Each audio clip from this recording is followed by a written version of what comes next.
at NewstalkSTL.com. St. Louis's place to talk. Because that's where the votes are getting stolen. When you get into the facts and logic and reason thing, it drives me crazy because you're right. I call it the oh my God virus. NewstalkSTL. News, analysis, opinion. Hey, Columbo here for our family dentist, Dr. Matt Boscia at New Creation Dental Care, a one-stop solution for all your family's dental needs, including braces. Dr. Boscia uses the My Forever Smile Braces system, which straightens teeth many times in less than a year for half the price of traditional braces. Traditional braces or Invisalign can cost $6,000 or more, but Dr. Boscia only charges $29.98 for My Forever Smile, and incentives and insurance can lower the price even more, plus New Creation offers in-office financing. Learn more at newcreationdentalcare.com. Since 2007, the state of Missouri and local governments have handed out almost $5 billion in tax subsidies or abatements to private developers. That money could have gone to basic services like schools and public safety. And studies show these subsidies don't produce the promised jobs and growth. If developers want to build a sports stadium or shopping mall, why should they be given our tax dollars to do it? It's time to reform economic development subsidies. The Show Me message has been brought to you by Show Me Institute and Show Me Opportunity. Hey, Tim Jones here with Tony Colombo for our friends Rodney and Jen Wallner at the Wallner Home Selling Team. If you're thinking about taking advantage of the market and selling your home, don't wait. Call the Wallners now. Put St. Louis's #1 home selling team to work for you. Rodney and Jen have the experience and work ethic that sets them apart from all the rest. That's why they sell 15 times more homes per year than your typical realtor and have so many qualified buyers right now. They'll guarantee to obtain you an offer. The results, Tony, speak for themselves. That's right, Tim. In fact, I recently benefited from those results personally. My wife and I couldn't be happier with the job the Wallners did for us, selling our old home in less than 2 days for significantly more than we were asking for and finding us the perfect new home. Like so many others, we loved working with Rodney and Jen, the Wallner Home Selling Team with Berkshire Hathaway. So if you're thinking about selling your home, don't wait. Call the Wallners now at 314-810-SOLD. That's 314-810-SOLD. Whether at home or at work, you're mobile. So when you're mobile, stay mobile. Keep St. Louis's home for conservative talk with you wherever you go. Download the NewstalkSTL app in the App Store or at NewstalkSTL.com. Bill O'Reilly here, and I'm warming up. Stand by for the O'Reilly Update Morning Edition. But first, many timeshare owners are very upset because their yearly dues have nearly doubled. Well, Lone Star will guarantee the release of all liability to your timeshare in writing and in a specific time frame. With their A-plus rating at the Better Business Bureau, clients know that Lone Star Transfer is a company you can trust. For a free consultation, please go to LoneStarTransfer.com or call 855-551-7066. On this Tuesday, during my new TV program, Shock and Awe, I had a spirited conversation with the former head of the NAACP, Dr. Benjamin Chavis. The show airs on Vidgo, a worldwide streaming service, and is designed to feature the smartest people in the country in robust debate. Anyway, Dr. Chavis supports direct cash payments by the federal government to African Americans, reparations. I see that as disastrous. There are two truths here. First, early America did use slaves to allow whites to make money. That is an in-stone fact. However, hundreds of thousands of Americans under the leadership of Abraham Lincoln were either killed or maimed during the Civil War trying to destroy slavery. To make their ancestors, us, pay for the historical injustice of slavery today is folly. That would open a nonstop campaign to fund other historical atrocities, and there are many. The second truth is that reparations would fracture current white-black interactions. There would be massive resentment on the part of many tax-paying Americans who are struggling economically. Why create that? Of course, Ben Chavis sees it differently, and I respect his point of view. But I do not believe reparations will ever happen in the United States of America. Back after this. I am excited about a new streaming platform called VidGo. VidGo gives you the freedom to be entertained at a price you can afford. VidGo has all of my favorite live sports networks. They have a great choice of news. All of that for $59 a month. You deserve the freedom to be entertained at a price you and your family can afford. Please go to vidgo, vidgo.com/bill to check it out. That is the Morning O'Reilly Update. More analysis later on. From the NewstalkSTL Weather Center. What can I say? Another beautiful autumn day. Lows near 50 this morning. Sunny skies today. Dry air. Lighter winds, too. Not as breezy as yesterday. 72 degrees for the high. Overnight lows tonight in the 40s, maybe even some upper 30s in some of the cooler spots. Sunny and 66 tomorrow. I'm KMOV First Alert meteorologist Kent Earhart.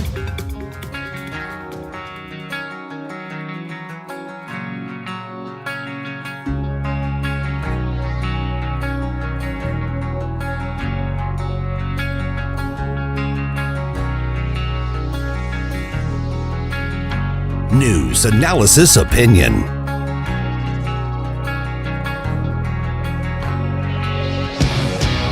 Watch us on our live stream using Rumble, Facebook, and Twitter.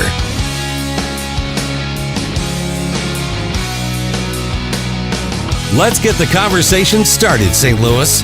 This is Mike Ferguson in the morning on News Talk STL. You know, increasingly, everything is about the upcoming elections. A lot of great perspectives on that. Democrats are starting to sound a little bit desperate. They want you to look at everything other than what's happening all over the place and affecting your life. I'm Mike Ferguson. Hey, appreciate you making News Talk STL part of your morning. And I say that almost every day, and I really, really mean that. 314-912-1019, that's the number to get involved in the conversation here. Okay, a couple things regarding the upcoming elections. How secure is your vote going to be? In Missouri, lawmakers took election integrity steps in the last couple of years in order to secure our vote. Some very good positive steps. Matter of fact, Missouri Secretary of State Jay Ashcroft is going to be with us in the 7 o'clock hour to give us an update on that. And get ready for those elections. Well, we had a good conversation with Rick Manning from Americans for Limited Government. You know, the Republicans over the weekend rolled out their Commitment to America plan. That's what's supposed to fire up everybody to put more Republicans into the U.S. House of Representatives in particular. Is that really the inspiring message that they need? Or is it a swing and miss and Republicans just need to hit the Biden administration harder? Maybe a little bit of both. Here's what Rick had to say. It was pretty good stuff. Rick, I'm hearkening back to the days of the contract with America. Newt Gingrich found that lightning in a bottle that motivated people to say, Republicans, all right, we're going to give you a chance. We're going to give you control. And now it seems like Kevin McCarthy is trying to kind of do the same thing. And on Friday, which I'm going to question the timing of his big announcement, but anyway, on Friday, going into the weekend, when everybody tunes out of the news, he says, we've got the commitment with America. What do you think? Is he catching the same sauce that helped the Gingrich Revolution come into power? Well, truthfully, no. It's the key thing with the contract with America is it laid out 10 things that were easily understood that the Republicans, if they took control, were promising to do. Okay, and they were very specific things. They weren't generic. They were very specific. So it wasn't make America safer. If an equivalent, and I don't think this was on contract with America, but an equivalent would be increased penalties for criminal abuse, criminal misuse of firearm. Okay, would be a very specific promise, as opposed to make America safer, which is, shall we say, could mean anything to anybody. And so while I think the intent is good, and they've got people from all sides of the Republican caucus to join in the press conference and the like, and support it, they're, by and large, there's not the promises are too generic to really light anybody's fire. And I'm sure they're all tested and been tested for 100 years to make sure they meet the maximum number of people all respond positively to the four-word themes that they've got. But, quite honestly, I was disappointed because I would have preferred for them to say specifically, we're going to cut spending by 10% to try to get inflation under control and eliminate this massive spending machine that exists. Those kind of concrete promises you can hold somebody accountable to. But generic, we're going to get inflation under control kind of stuff, that's maybe I'm cynical, but that's a kind of, I don't think it's going to cause anybody to go out and say, I've got to go vote for these guys. They're going to vote for them because they think Biden's doing a terrible job, and they want somebody in Congress to say no to him occasionally. Good morning, Rick. Gabe Pfeiffer here.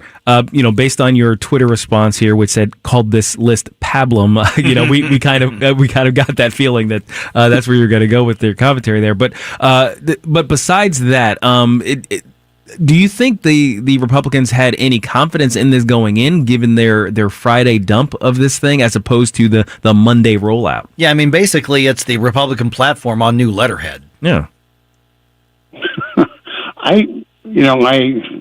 I can't imagine what they were thinking by rolling it out when you traditionally push out things you know aren't going to be very popular on Friday, and so maybe that kind of is a little bit of Freudian concern. The Republicans have made it, both on the Senate and the House side, have made it really their primary objective to not say or do anything that might make anybody mad, because they feel they're going to win regardless, and they probably will. The challenge is, we've been through this rodeo before. The Republicans have been given control on at least two occasions where people said, I trust you, but I don't really trust you. I just don't like the other guys. Mm-hmm. And because they haven't, they basically get mired and can't get out of their own way once they get control. And they use the excuse, well, gee, we don't have the presidency. And then they use, we don't have 60 in the Senate to justify why they don't do anything. I guess they're maybe a little bit shy of wanting to promise doing anything because after their failure to rip Obamacare out root and branch, as Mitch McConnell promised in 2016, after the failure of that promise, they were held accountable in 2018. I think they're trying to avoid accountability in 2024. Thomas Massey sent out a very interesting tweet about, 40 minutes ago or so. He says, Biden isn't on the ballot this fall, nor is Trump. Members of Congress who abuse their spending power to incur $30 trillion of debt and cause massive inflation are on the ballot. The ultimate question to be answered in November is whether Pelosi will remain as Speaker. React to that. He's right. He's right in that regard. That is the number one question. Will Pelosi be Speaker? Will Schumer control the Senate? And essentially Schumer through with Kamala Harris as breaking ties control the Senate. I mean, those are the questions that are on the ballot. There's no doubt about it. It's just Biden has such a terrible approval rating that it's almost impossible not to just say, okay, I'm not going to do anything and I'll win anyway. But the way you win big majorities is by having big ideas to get people, and that's what Gingrich understood, is he put ideas out there that had concrete proposals behind them that people could, so they could do a big checklist. And I think they got 8 out of the 10 checked off that they did of the Contract with America. But that's how you get big majorities. That's how you get 45, 50, 60 Republican new House members with the largest majority in history, in at least recent history, at least 100 years. And so that's how you do that. You don't do it through being weak and kind of sheepish and apologetic about your thoughts are being so generic that anybody on either side of the aisle can say the same thing. You have to be bold. And the lack of boldness and confidence by the Republican leadership is an indictment of their ability to win an argument of ideas. And for me, there's two things they need to do. Number one, they're going to have a continuing resolution that's going to pass in the next couple of days to continue spending in the government. They really ought to try to push it back past the election, past the Congress changing hands. They're likely going to have it go till December, and then we'll have a big fight in December about it with a lame duck Congress. And there's just no excuse for them to set funding priorities now rather than allowing the new Congress to set the funding priorities. Because more than likely, the Republicans are going to have their hands on the gavel, and those funding priorities should look dramatically different. They want to keep their promises. Start making so the first order of business and make sure that the appropriations for this country are done in March of next year, as opposed to September or December of this year, when Democrats still control the power structure. Now, Rick, one of the things that I'm worried about is sort of the long-term consequences here. I feel as though the Republicans may be squandering an opportunity to really grow the base among the public, to delve into some demographics that we haven't done as well as we could have in the past. And based on this, as you said, generic list as opposed to a specific platform, it doesn't seem as though they're going to be able to take advantage of the momentum that they could be building here.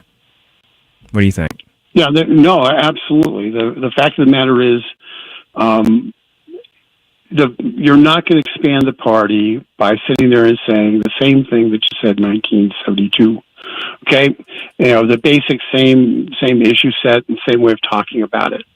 That is a great way to get the base out, and the base. But the fact is, the base has changed.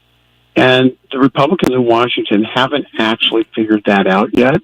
They're the beneficiaries of it, but they haven't figured it out because, quite honestly, they don't like how the base has changed, and so they're running generic stuff that trying to appeal to the base that used to exist, and ignoring doing things that actually would be taking on challenges that the emerging base supports. And trust me, the emerging base looks a lot more like America than anything that Democrats have, and it looks a whole lot more like America than the Republican base of 20 years ago, because that emerging base is about I want my children to be able to go to school and be educated without being basically indoctrinated.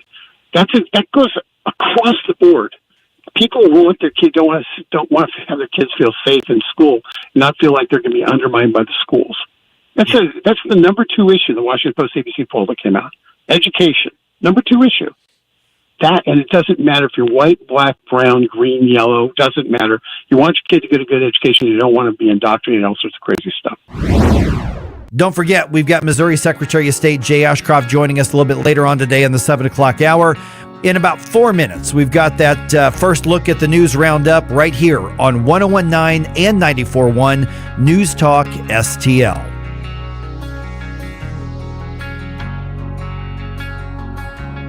Watch us on our live stream using Rumble, Facebook, and Twitter.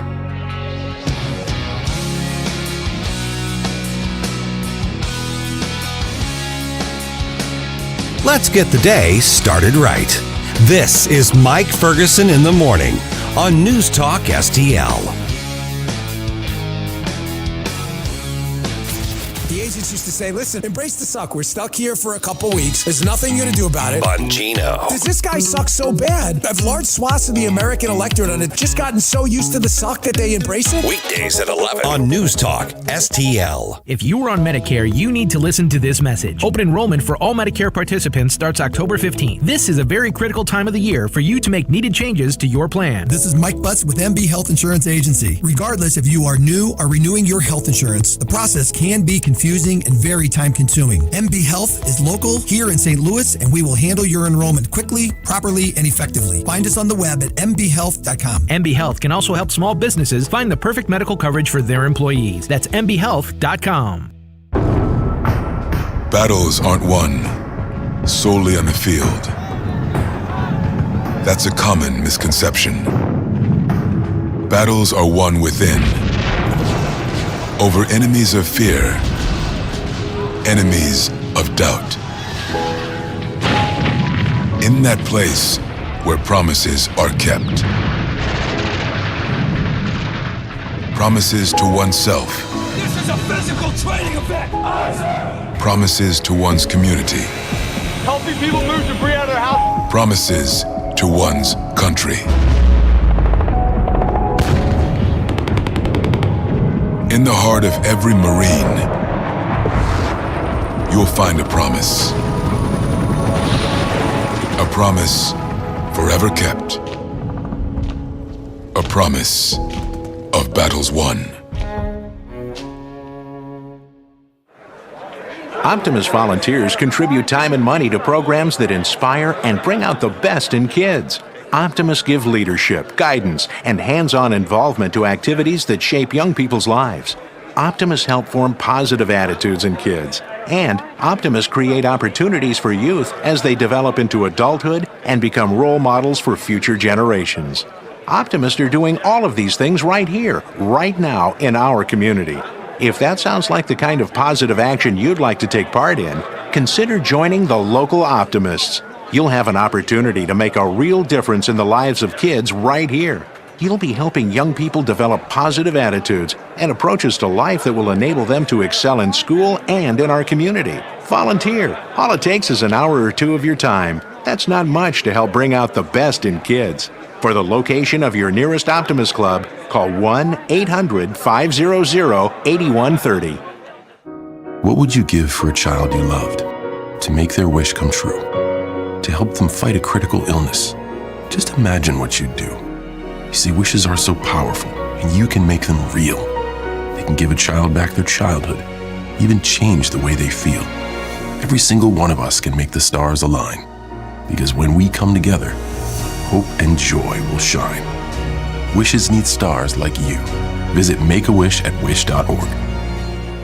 St. Louis's new choice for conservative talk. Here's what the illiberal left does not get. Live and local. We're at least going to talk to the person who is on the ballot, and let's see how serious she is about running. This is News Talk STL.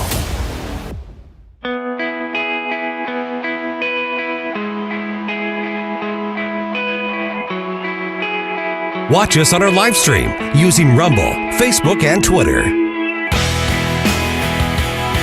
Talk lines are open now at 314-912-1019. Having your first cup of coffee? Mike's on his third. This is Mike Ferguson in the morning on News Talk STL.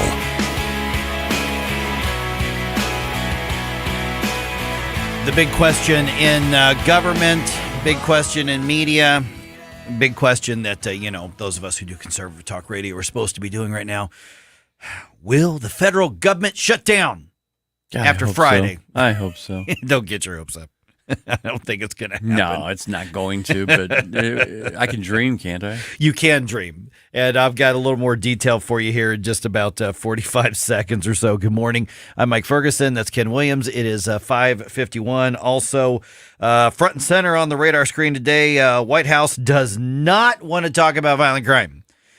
They don't want to talk about it. American people do, but the White House does not want to talk about it. You want to talk about a cluster fluff of a press conference yesterday. I said it that way, Mike. I have my finger on the button. I'm ready. Fluff from Karina Jean-Pierre when asked to respond to Jen Psaki's comments about the Biden administration. Oh, goodness. I'll just tell you right now, go ahead and pop a Tylenol or Advil. You're going to get a little bit of a headache, but I'm going to do it to you anyway. Also, how secure will the 2022 elections be? Missouri Secretary of State Jay Ashcroft going to be with us at around 7:05. And by the way, a little bit later on, here's a conversation, and this is just personally my, observation. I'm not looking at any charts or studies or anything. I don't sense that people are as fired up about elections in this area as they usually are, as we usually are in an election year. Now we're watching real close on the national level. We're fired up about that, about Nancy Pelosi losing control. But I'm saying just around here, I don't know that there's the fire in people's belly that we normally have at this point before an election. Is it just me? I'm not sure, Mike. I know what you're feeling, but I think people are just so. All right. Let's put it this way. I think people are more immersed in the politics than they've ever been, and they need a little bit of a, I guess, kind of not a break, but they want to simmer down a little bit. Uh-huh. But they know what's going on. Oh, I know they know what's going on. Yeah, it's not that. I don't think it's ignorance. I think it's just. I think I know what you're saying, but I think what we're feeling here is people, I think, are in a bit of a lull moment, waiting for that. As we get closer to to November, I think it's going to start picking up. I'm going to be fascinated to see whether you're right or not. Yeah, and I don't know the answer, but I'm looking being hopeful. Yeah, Yeah, we're going to have the conversation later today. Just what are you sensing out there? What are people sensing out there? All right, 314-912-1019. Opposition to a deal that Chuck Schumer made with Senator Joe Manchin over energy permits could mean the federal government runs out of money this week. Yeah. Okay, Fox News' Sean Langell reports from Washington.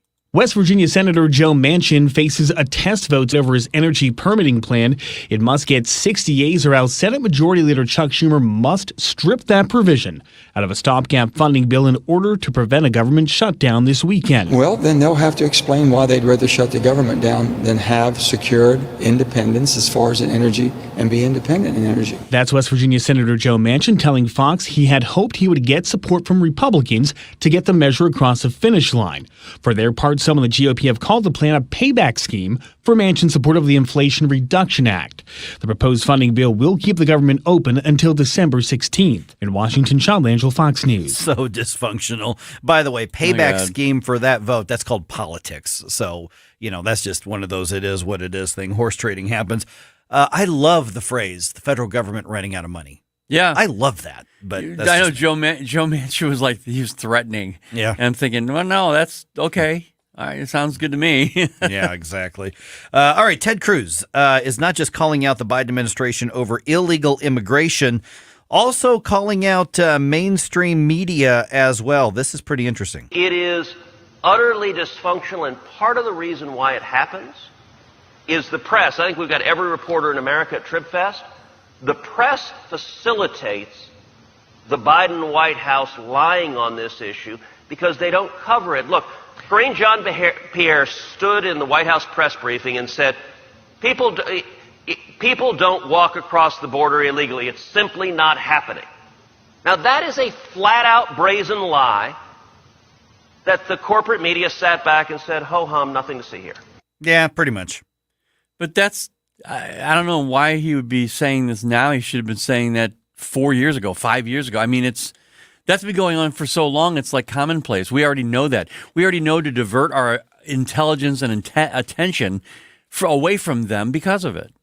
Yeah, and that's one of the reasons that as much as the left complains about conservative media and how fast we've grown, I mean, this is the fastest growing media outlet in St. Louis right now. Yeah. And that's why. Well, because you guys won't talk about real stuff. No. We will. Yeah. We will. Good point, Mike. Yeah.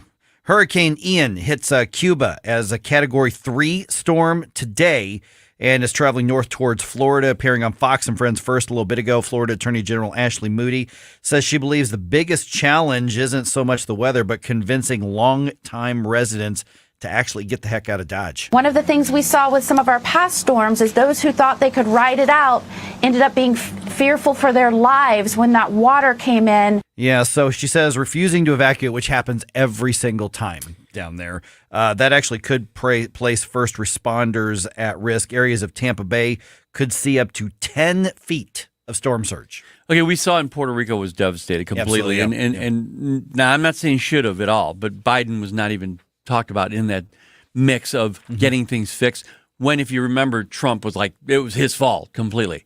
How much of this possibility of Florida getting damaged is going to be DeSantis' fault, do you think? And I'm saying according to the media. According to me, it'd be interesting. If they do that, it's really going to be a stretch. Floridians, this is a part of life for them. Right. So if national media tries to do it, I think they'll just roll their eyes and move on. If the national media beclowns themselves like that, I don't know that it'll affect politics down there. You know, I got a cousin who lives in the panhandle of Florida, and he's like, yeah, it's just the way it is. Yeah. You know, so yeah, they'll probably try something like that, but I have a feeling that they're going to see if anybody nibbles, and they're just not going to. It's Florida. Gets hit by hurricanes. That's just the way that it goes. Yeah. Hey, quick note. Fox C6 School District is holding a job fair tonight.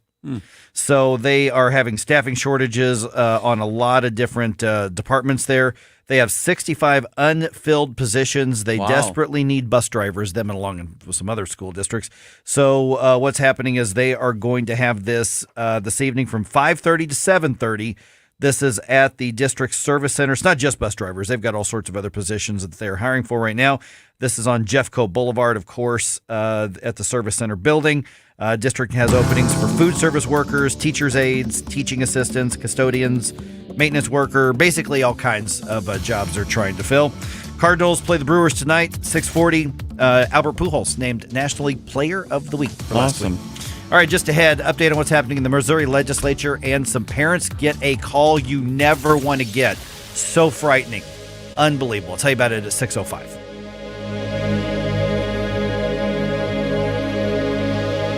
From home improvement to replacement, do-it-yourself electrical projects can be shocking. That's where Grasser Electric can help. They've been lighting up St. Louis for years. From ceiling fans and dimmer switches to repair or replacing your electric. No job is too big or too small for your home or business. Grasser Electric will even install emergency backup generators. So call Grasser Electric today before the sparks start to fly. 636-441-5200 or go to grasserelectric.com. The Range St. Louis West is all about safety. That's why training is a critical part of what we do. No one wants to be in a situation where seconds count, but help is minutes away. But if that day comes, are you ready? No matter what your firearm experience level is, we have courses and instructors that can help. The Range St. Louis West is the area's premier training facility, shooting range, and all things firearms retail facility. Check us out online at therangestl.com or stop by and visit with our professional staff. The Range St. Louis West. Are you ready? KLGY HD3 Clayton, K270BW Bellefontaine, KNBS Bowling Green. This is News Talk STL at 1019, 94.1, and always streaming at NewstalkSTL.com. News this hour from townhall.com. I'm Rich Thomason. Hurricane Ian pummeling Cuba before moving into the Gulf of Mexico and taking aim at Florida's west coast, where landfall is expected in the Tampa Bay area tomorrow morning. Andy Latto at the National Hurricane Center says that Ian could be a powerful Category 4 storm by the time it roars ashore in Florida. Currently, we have hurricane warnings up for the west central portions of Florida. The main effects are going to be the most extreme effects we felt in that area. And it could be effects felt in other locations along the western Florida coast as well. Bringing flooding rains and a devastating storm surge. Floridians being urged to take Ian seriously, and thousands are. They're evacuating. White House correspondent Greg Clugston says the Biden administration is helping Florida prepare. President Biden has signed a declaration that surges federal assistance to Florida before the hurricane makes landfall. FEMA personnel are on the ground working with state and local emergency officials, and there are pre-positioned supplies of food and equipment in Florida and Alabama. The president was previously scheduled to travel to Florida today for both official and political events, but the trip has been postponed. And it's been 100 years since the Tampa area has seen this powerful a storm. Today, the final day of voting in Russian-occupied regions of Ukraine, with people voting on whether to join Russia. Meanwhile, Vladimir Putin is preparing a speech. In a daily intelligence briefing, the British Defence Ministry says Putin will address both houses of the Russian parliament on Friday and could declare the annexation of the regions. The internationally criticised vote is ending Tuesday. That's correspondent Charles De La Desma. Watching Wall Street, Dow futures up 282 points. NASDAQ futures ahead 165. More on these stories at townhall.com. You know how much you're really paying for life insurance through work? I can almost guarantee you're overpaying for limited coverage. I'm Joel Clark, a Select Quote agent for over 20 years. My clients are shocked to learn how expensive life insurance at work really is because of a rate that's driven up by unhealthy people. Why pay more when you don't have to? For over 35 years, SelectQuote has helped people save 50% or more by shopping highly rated insurance carriers. I found a 40-year-old man with high blood pressure, a $500,000 policy for only $18 a month. Don't procrastinate. Workplace open enrollment will be here soon. Let SelectQuote save you money and get you the coverage you need to protect your family. For your free quote in just minutes, call 1-800-865-2266. That's 1-800-865-2266. 1-800-865-2266. Or go to SelectQuote.com. Full details on example policy and carrier ratings at SelectQuote.com/commercials. Price could vary by health, issuing company, and other factors. Not available in all states. From the Michaels Flooring Outlet Traffic Center. Southbound 270 approaching Doherty Ferry, we've got a stalled vehicle in the center lane. You're backed up to Manchester, but then you face more delays from 44 to 55 where they are just about to wrap up a crash. Unfortunately, we have trouble in North County again. 270 eastbound at New Halls Ferry, a crash blocking the two left lanes. Traffic is jammed back to New Florissant. Their support sponsored by InvisibleFence.com, and I'm Joe Sonderman from the News Talk STL Traffic Center. Invisible Fence Brand's mission is to keep pets happy and safe. Their containment systems are the most advanced on the market, giving your pet freedom and you confidence in their safety. For a limited time, get $150 off your system. Schedule your consultation at InvisibleFence.com. From the News Talk STL Weather Center. What can I say? Another beautiful autumn day. Lows near 50 this morning. Sunny skies today. Dry air. Lighter winds, too. Not as breezy as yesterday. 72 degrees for the high. Overnight lows tonight in the 40s, maybe even some upper 30s in some of the cooler spots. Sunny and 66 tomorrow. I'm KMOV First Alert meteorologist Kent Earhart. This hour of News Talk STL is brought to you by Rodney and Jen Wallner and the entire Wallner home selling team at Berkshire Hathaway. Call them today at 314-810-SOLD. 314-810-SOLD. When you retire, you leave a lot behind. But the one thing you take with you, a tax bill. And did you know that income taxes could be your single largest expense in retirement? The good news is, Steve All and his team at the All Financial Group, they can show you how it's possible for you to pay less to Uncle Sam with the right tax planning. And as Steve explains, we'll all have to adjust to tax changes that have been made over the past few years. We had the Trump tax cuts. Those are going to expire. They got rid of the stretch IRA. If we've got historically low rates for at least the next 2 to 3 years, why don't we take advantage of it? To learn more about your taxes in retirement, mark your calendars for Wednesday, September 28th at 6 p.m. at St. Peter's Cultural Arts Center. And while it's complimentary, you do need to reserve your spot today. Call 636-230-8824. Visit YourMoneyMattersSTL.com for more details. The All Financial Group is a financial services firm that offers a broad array of products and services, including life insurance and annuities. Licensed in Missouri and Illinois. Tim Jones and Chris Arps in the afternoon. It's Tuesday, and at 4:05, we'll have Ethan Thampy talking about Amendment 3.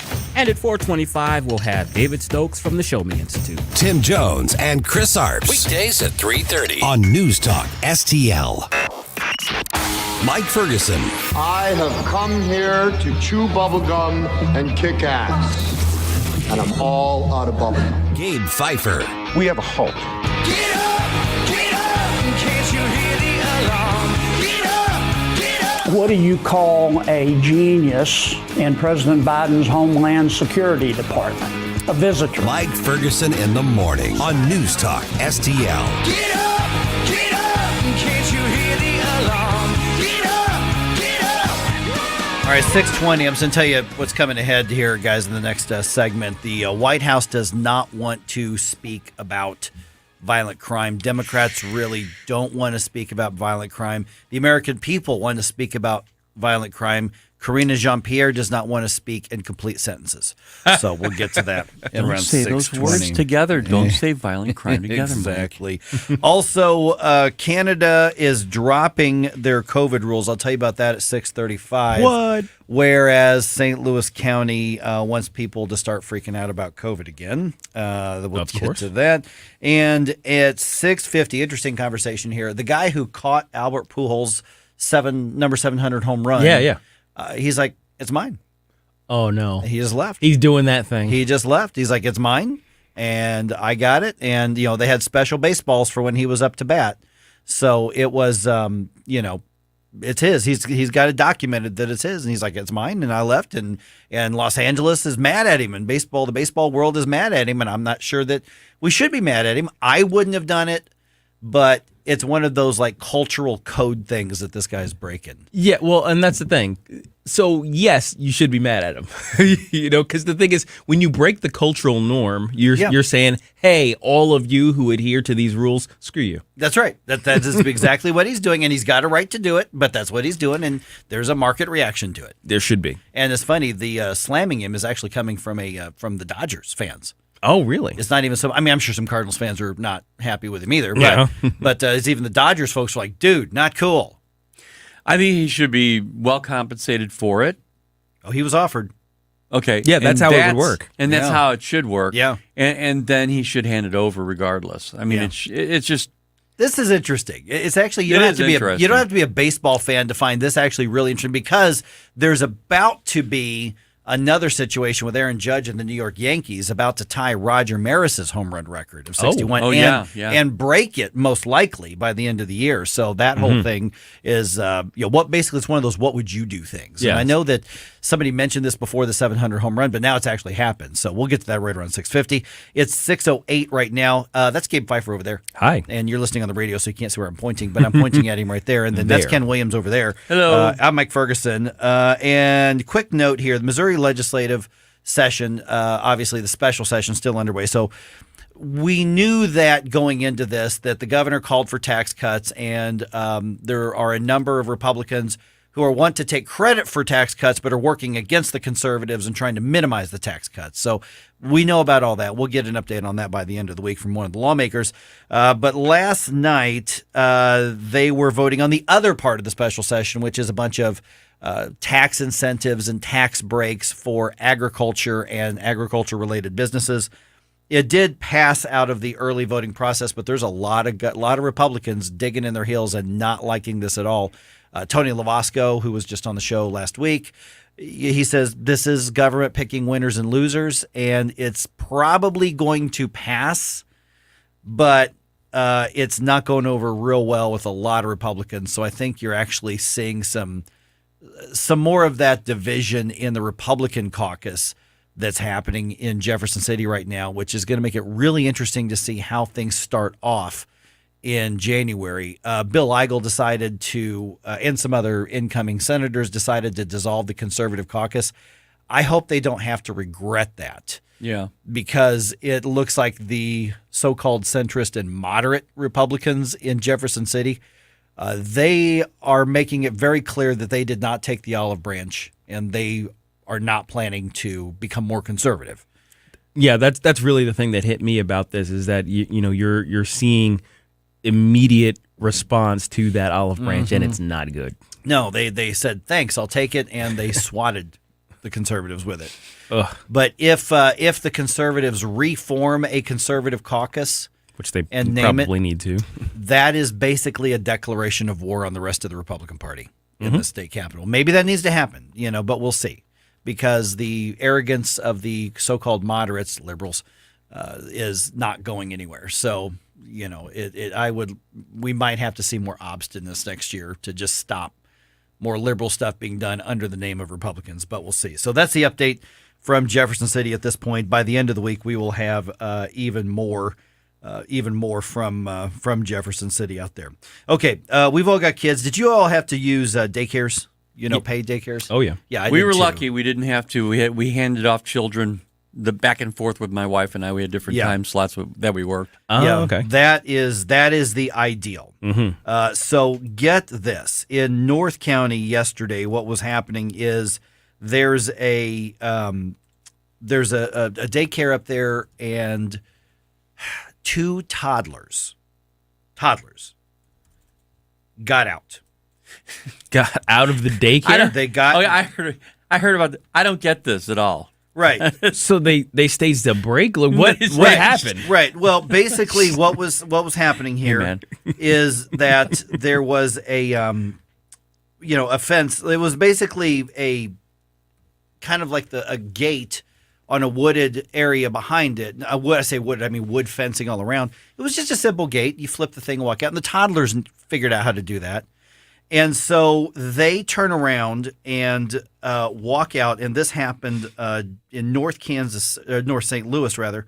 And they were pretty close to the roadway. And some woman driving by sees two little tiny toddlers, like 2-year-olds, oh my gosh, walking towards a busy road. This is KMOV's Alexis Zotis covered the story. Here's just a little clip of the description. If she can get out, who can get in? A parent's greatest fear. Their 2-year-old daughter wandered out of her daycare. It's one of the scariest things, one of the scariest phone calls. These parents dropped their daughter Lila off at Young Expressions Child Care Monday morning, located in this strip mall off Patterson Road. Late morning, they received a call from St. Louis County Police. They explained to me that my child and another child was able to open the gate by themselves. And the daycare, when asked by Alexis for comment, had no comment.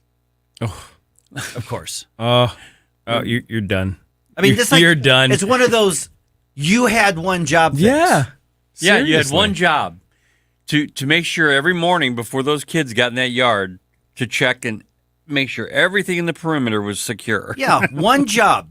Make sure children don't walk out on the street. Oh my gosh. One job. Yeah, hey, man. Obviously that gate needs hey, man, a lot. I'm ready to get out of this place. What do you think? Yeah. Goo goo gaga. Let's go. Let's go. 2 years old. That's wild. That's wild. Can you imagine being the parent getting that phone call from the police? Oh, I mean, oh first my of all, God. That's the thing that hit me. Hi, is this That's Mr. frightening. Smith, Jones, Ferguson, Pfeiffer, Williams? This is St. Louis County Police. We need to talk to you about your daughter, and your heart stops. That's where Oh my gosh, yeah. Yeah, if you're getting a call from the police about a 2-year-old, you're thinking the worst. Right. The worst. Yeah, because what else could it be? It's not. They're not saying, hey, we found him in a liquor store. He was he was standing on crate trying to get. No, it's not that. The police are calling about your 2-year-old. Yeah. Here's the other question is, we know that it's not easy to find childcare, especially not easy to find affordable childcare. Mm-hmm. And it's for only low income worse. people. Yeah, and and it was expensive. I mean, I remember when I had to do it, man, it was rough. I mean, that was almost as much as my rent at times when I was a single parent.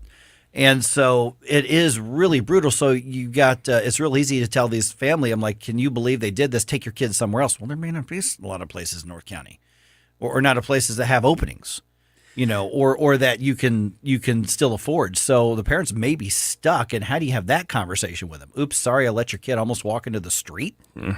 I can't imagine. Notre Dame High School, I guess the facilities back there, the mothers and everybody, they had a child care situation there. It was actually preschool, which is child care basically. We took our girls there, and those mothers and those nuns over there, man, that they were going to make sure that the kids stayed in and the kids were going to mind, and that was just fine with us. Yeah. I saw that story. It just brought me back to when my kids were little. My kids are both in their 20s and adults and out on their own and have their own jobs now. And it still brought me back to that time. I mean, I remember getting, phone calls that, hey, just to let you know, Austin bumped his head, no big deal. And still you're like, ugh. But they warn you in advance. Right. Everything's okay. Or but, yeah, exactly. Or, he, another kid bit him, and, so we had to deal with that. And I'm like, oh, okay, did it break skin? No, he just cried. Okay. Of course, a couple times I was like, he bit another kid, which those kind of things. So you get those calls and you can't stand it. But my heart went out to these parents. I mean, everything's fine now. Their little girl's fine. But, oh, my gosh, what a frightening. Wow. So Young Expressions Child Care on Patterson Road near Florissant. Do better. Yeah, a lot better. Find another line of work. Yikes. Holy cow, jeez. All right, just ahead here, we're going to talk about violent crime in America. The White House doesn't really want to do that. Karina Jean-Pierre goes all Karina Jean-Pierre when asked about it. And she does what only Karina Jean-Pierre does when she goes all Karina Jean-Pierre and her brain locks up. Oh, boy. These are the people who want to set policy for every one of us. You're going to hear it firsthand at 6:20 on 101.9 94.1 News Talk STL. Get up, this is your cousin Law. Get up, what are you waiting for? Get up. Get up, St. Louis. It's Mike Ferguson in the morning. Made in St. Louis for St. Louis. It's News Talk STL. You want to give me more information?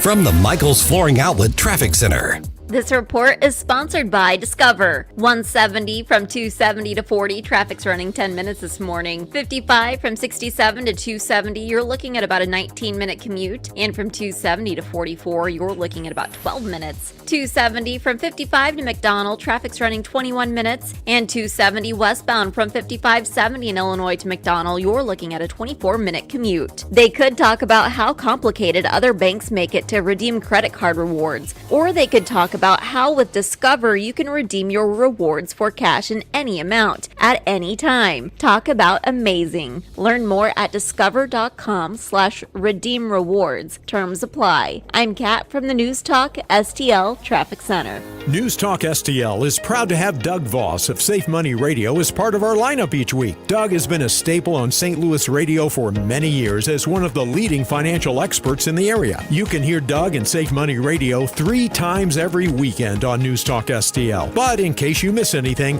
you can check it all out at DougVossSafeMoneyRadio.com. What else do our listeners need to know, Doug? Simply put, I focus on helping pre-retirees and retirees build, preserve, and protect retirement assets, and I've been helping my clients solve their insurance and financial needs for the past 33 years. I also strive to educate my clients on how to prepare for retirement, minimize the impact of market volatility on their assets, and deal with the challenges of increased longevity. Call me today at 844-676-SAFE. That's 844-676-7233. Doug Voss is a registered representative. Securities offered through DHL Securities LLLP, member FINRA and SIPC. Have you been floored? Not until you've gone to Michael's Flooring Outlet. They've been a locally owned and operated family business for more than 28 years. You want variety? Michael's has carpet, hardwood, laminate, ceramic tile, luxury vinyl, natural stone, and many other options. Save money and get quality at Michael's. Plus, your installation will be done right the first time when you hire the experts at Michael's. You can shop in store at one of their 3 convenient locations or shop from home. Check out everything that Michael's has to offer at igotfloored.com. Stay top of mind with your customers, stand out from the competition, and drive productivity with a podcast for your business from Epic STL Podcasts. Log on to newstalkstl.com and click on the Epic STL Podcast button to learn more. Now, the Onder Prescription with Dr. Bob Onder. In its parliamentary elections Sunday, Italy awarded Giorgia Meloni's Brothers of Italy party and their allies 43% of the vote, making it highly likely that Ms. Meloni will be the first female prime minister of Italy. In this era of identity politics, you would think American progressives would be celebrating this woman's extraordinary break through a long-standing glass ceiling. Think again. CNN decried Ms. Meloni as Italy's most far-right prime minister since Mussolini. The New York Times called her hard-right.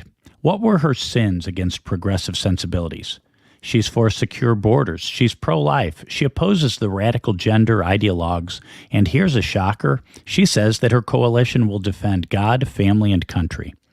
In other words, she's what we would call a common-sense conservative. And just like Italy, American voters will give common-sense conservatives big wins in November. I'm Dr. Bob, and that's my prescription. Find more Dr. Bob Onder at bobondermo.com.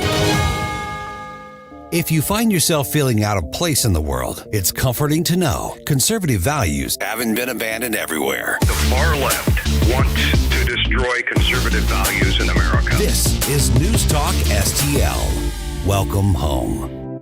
This hour of Mike Ferguson in the Morning is brought to you by Stifel. Request a portfolio review from your Stifel financial advisor at stifel.com. That's STIFEL.com.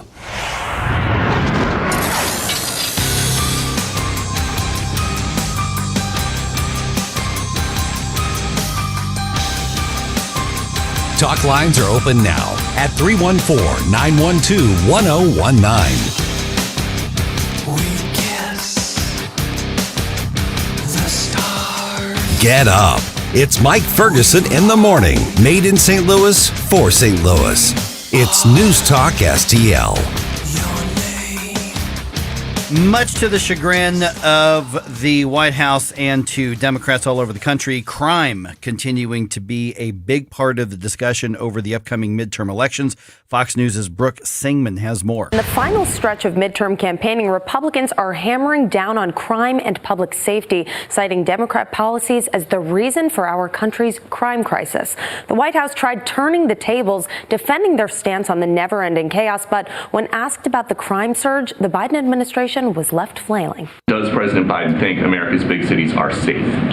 It is not a yes or no question. Jen Psaki says that crime is a huge vulnerability for Democrats. Why would she say that? I can't do electoral politics from here, as you know, but I don't agree with your characterization of what she actually said. Now, crime-heavy cities would say otherwise. It comes after left-wing politicians have feverishly called to defund the police. Oh, by the way, I have both of those sound bites so we can compare and keep them in context here in just a moment. Yeah. So small business owners are actually, and big businesses are citing crime as one of the biggest reasons they're losing customers and employees and shutting down, by the way. Yeah. They tell Karine, no, just deny everything. I mean, I know that everything's completely obvious, but deny it. Just deny it. It's not true. The border, no, secure.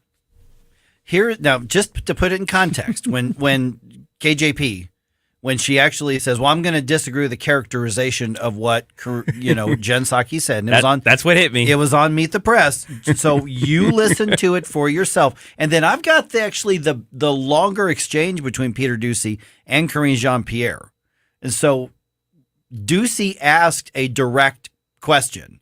First of all, here's what Psaki said.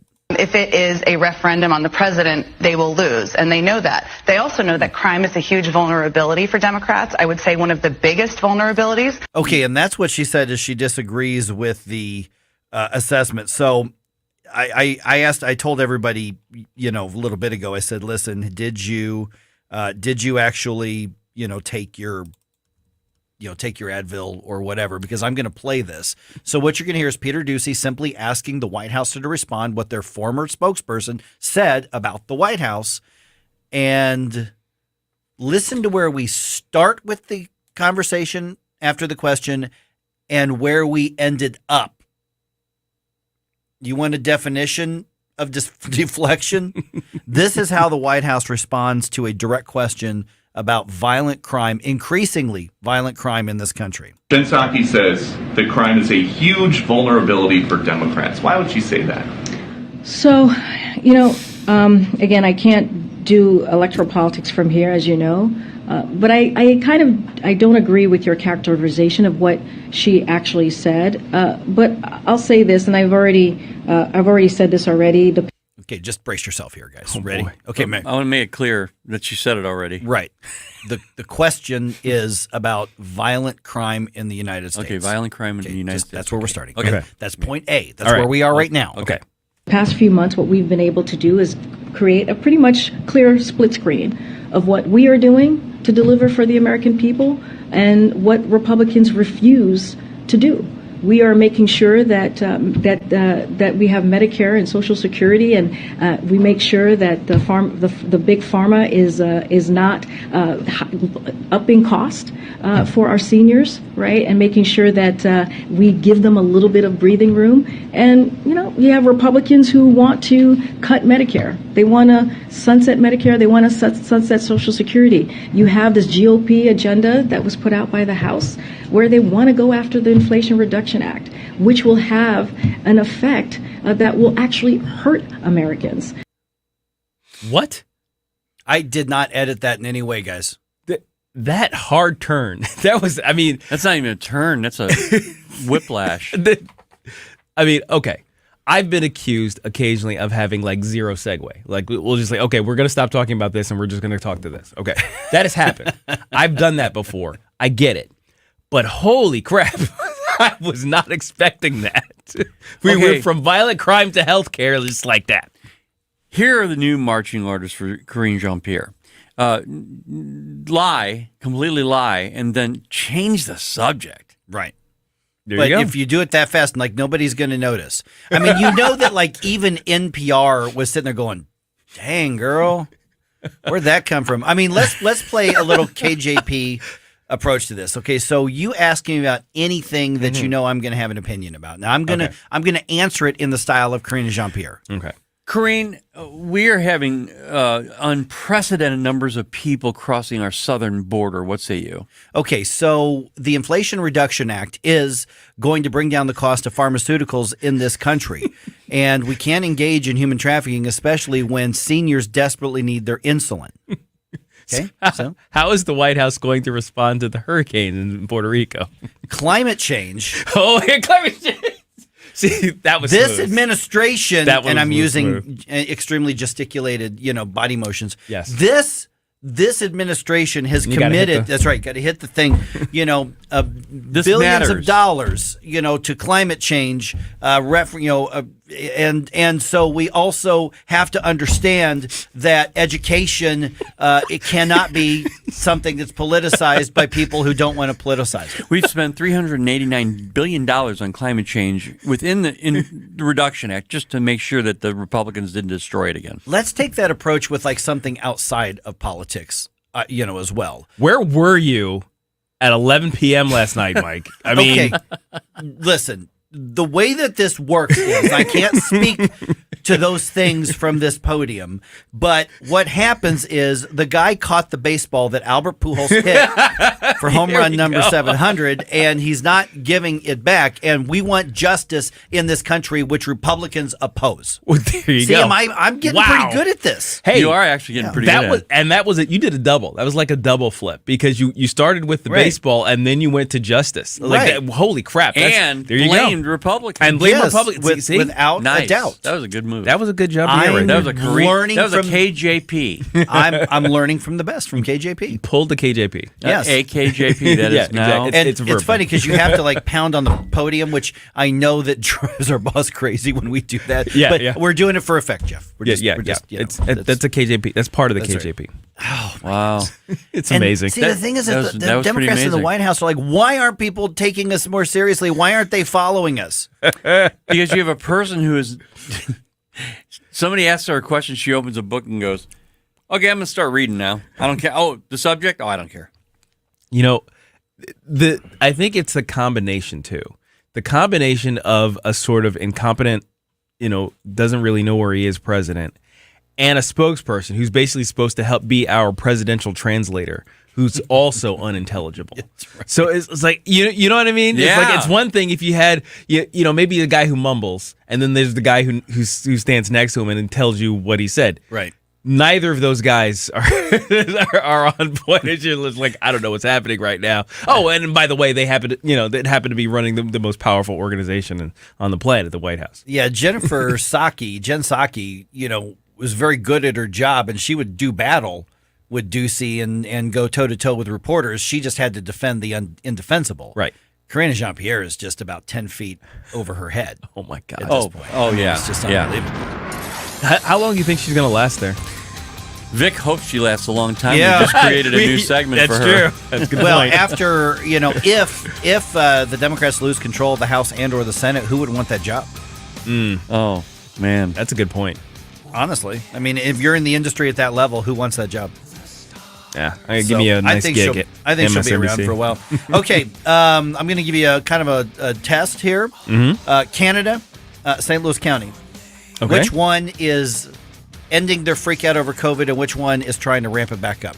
Oh. The answer just ahead at 6:35 here on 1019 94.1 News Talk STL.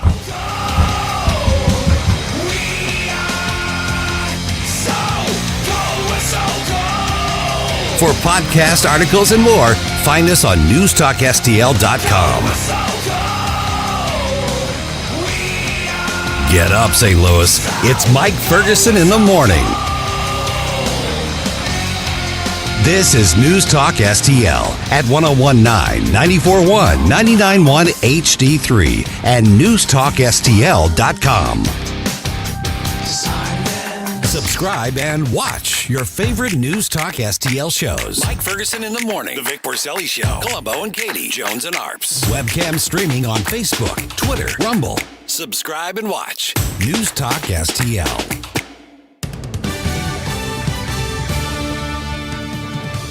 From the News Talk STL newsroom, I'm Joey Vasevich. Jeff Rorda, the St. Louis Police Union's business manager, announced yesterday he is leaving after nearly 12 years with the St. Louis Police Officers Association. The union's president thanked Rorda for his time and said that retired St. Louis detective Joe Steiger will be taking over as business manager on October 3rd. The Melville High School was put under lockdown yesterday after students and staff received a message on their phone. Someone airdropped a threat to invade the school during the 12:32 p.m. passing period. Police and the school were able to identify the source of the threat. Annie's Bakery in downtown Waterloo suffered heavy fire damage Sunday night. The bakery was closed when the fire broke out. The cause of the fire remains under investigation, and there were no reports of any injuries. Frick's Market grocery stores located in Union and Sullivan will soon become Schnucks grocery stores. All 66 employees of the Frick stores will be offered the opportunity to work for Schnucks and will continue to be represented by unions. And in sports, Albert Pujols was named National League Player of the Week. It marks the second time this season that Pujols has won the award. Last week, he hit .368 with 2 home runs and 5 RBIs and recorded a 1.084 OPS. And in preseason hockey, the Blues shut out the Stars 5-0 in Dallas last night. The Blues now head to Chicago to face the Blackhawks tonight at 7:30 p.m. For in-depth coverage of these stories and more, go to NewstalkSTL.com. From the Michaels Flooring Outlet Traffic Center. This report is sponsored by Discover. 270 westbound from 5570 in Illinois to McDonald, traffic's running about 23 minutes. Northbound from 55 to McDonald, about a 21-minute commute. 44 from downtown to 270, you're looking at about 13 minutes. And from 270 to Highway 50 in Union, you're looking at about a 25-minute commute. And 40 from downtown to 270, traffic's running 13 minutes. And from 270 to the Boone Bridge, it's an additional 11 minutes. They could talk about how complicated other banks make it to redeem credit card rewards. Or they could talk about how with Discover you can redeem your rewards for cash in any amount at any time. Talk about amazing. Learn more at discover.com/redeem rewards. Terms apply. I'm Kat from the News Talk STL Traffic Center. From the News Talk STL Weather Center. What can I say? Another beautiful autumn day. Lows near 50 this morning. Sunny skies today. Dry air. Lighter winds, too. Not as breezy as yesterday. 72 degrees for the high. Overnight lows tonight in the 40s, maybe even some upper 30s in some of the cooler spots. Sunny and 66 tomorrow. I'm KMOV First Alert meteorologist Kent Earhart. Columbo here for Agers Heating and Air Conditioning. We trust Agers with our home because their number one priority is doing right by the customer. Temperatures are changing outside, and as we transition from warmer temps to cooler ones, if you have any issues keeping your family comfortable, don't wait. Call the great team at Agers so they can address the issue before it gets worse. Because whether it's repairs or replacement, Agers is there with the clarity and attention to detail your home deserves. Contact Agers now at 636-242-6515 or through their website, callagers.com. Hi, I'm Rodney Wallner. And I'm Jen Wallner with the Wallner Home Selling Team at Berkshire Hathaway. Hey, Jen, how do you sell your home for top dollar? That's easy. Call the Wallner Home Selling Team at 314-810-SOLD. What if I want a flexible commission plan? Call the Wallner Home Selling Team at 314-810-SOLD. What's the best time to sell your home? Right now, call the Wallner Home Selling Team at 314-810-SOLD. For all your real estate needs, call the Wallner Home Selling Team at 314-810-SOLD. That's 314-810-SOLD. Think fast. In the short time it takes to listen to this message, a small flame can turn into a big fire. Several minutes more, and thick, poisonous smoke may have filled your lungs and reduced your ability to respond. Give it 5, and your entire home may be filled with flames. Keep breathing. We've got you. Don't let your world go up in smoke. Have working smoke alarms and keep children 3 feet away from anything that gets hot. Learn more at usfa.fema.gov because fire is everyone's fight. Welcome home to St. Louis's new choice for conservative talk. Most Americans are now going to have even less money to spend. Violence in our cities. Catch, release, repeat. 101.9 and 94.1 News Talk STL.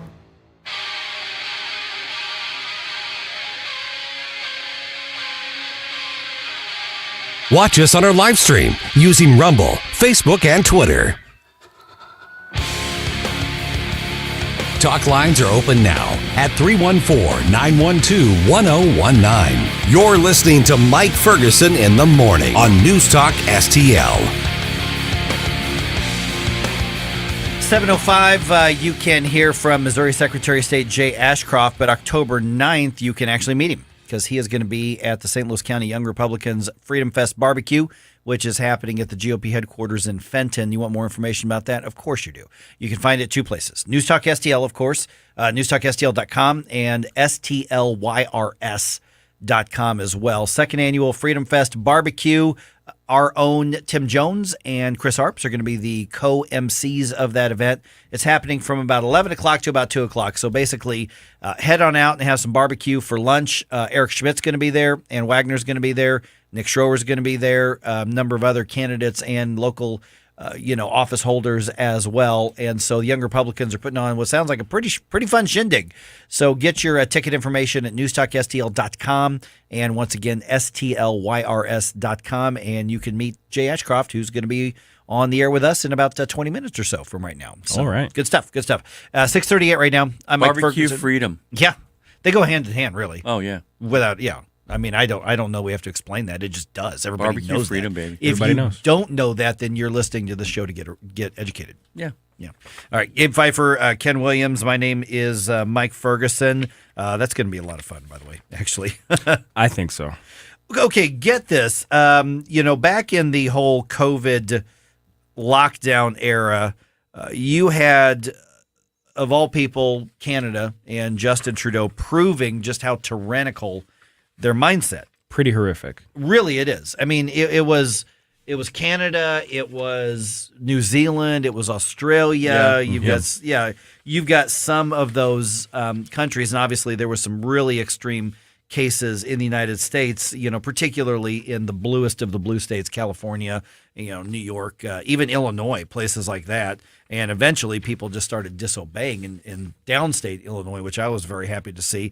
But get this, Canada now dropping all COVID-19 border restrictions, at least, for anybody who's coming into the country. Fox News' Jeff Manasso has the update for us. Starting October 1 in Canada, COVID vax passes are gone, as well as quarantine, isolation requirements, and all pre- or on-arrival COVID testing for people entering the country. Health officials in Canada also say that forced masking will no longer be required on planes or trains, as Canada soon declares an end to pandemic restrictions that in part crippled economies. Canadian officials say foreign nationals will still be required to meet entry requirements under the Immigration and Refugee Protection Act and will have to provide appropriate travel and immigration documentation in order to be eligible to enter the country.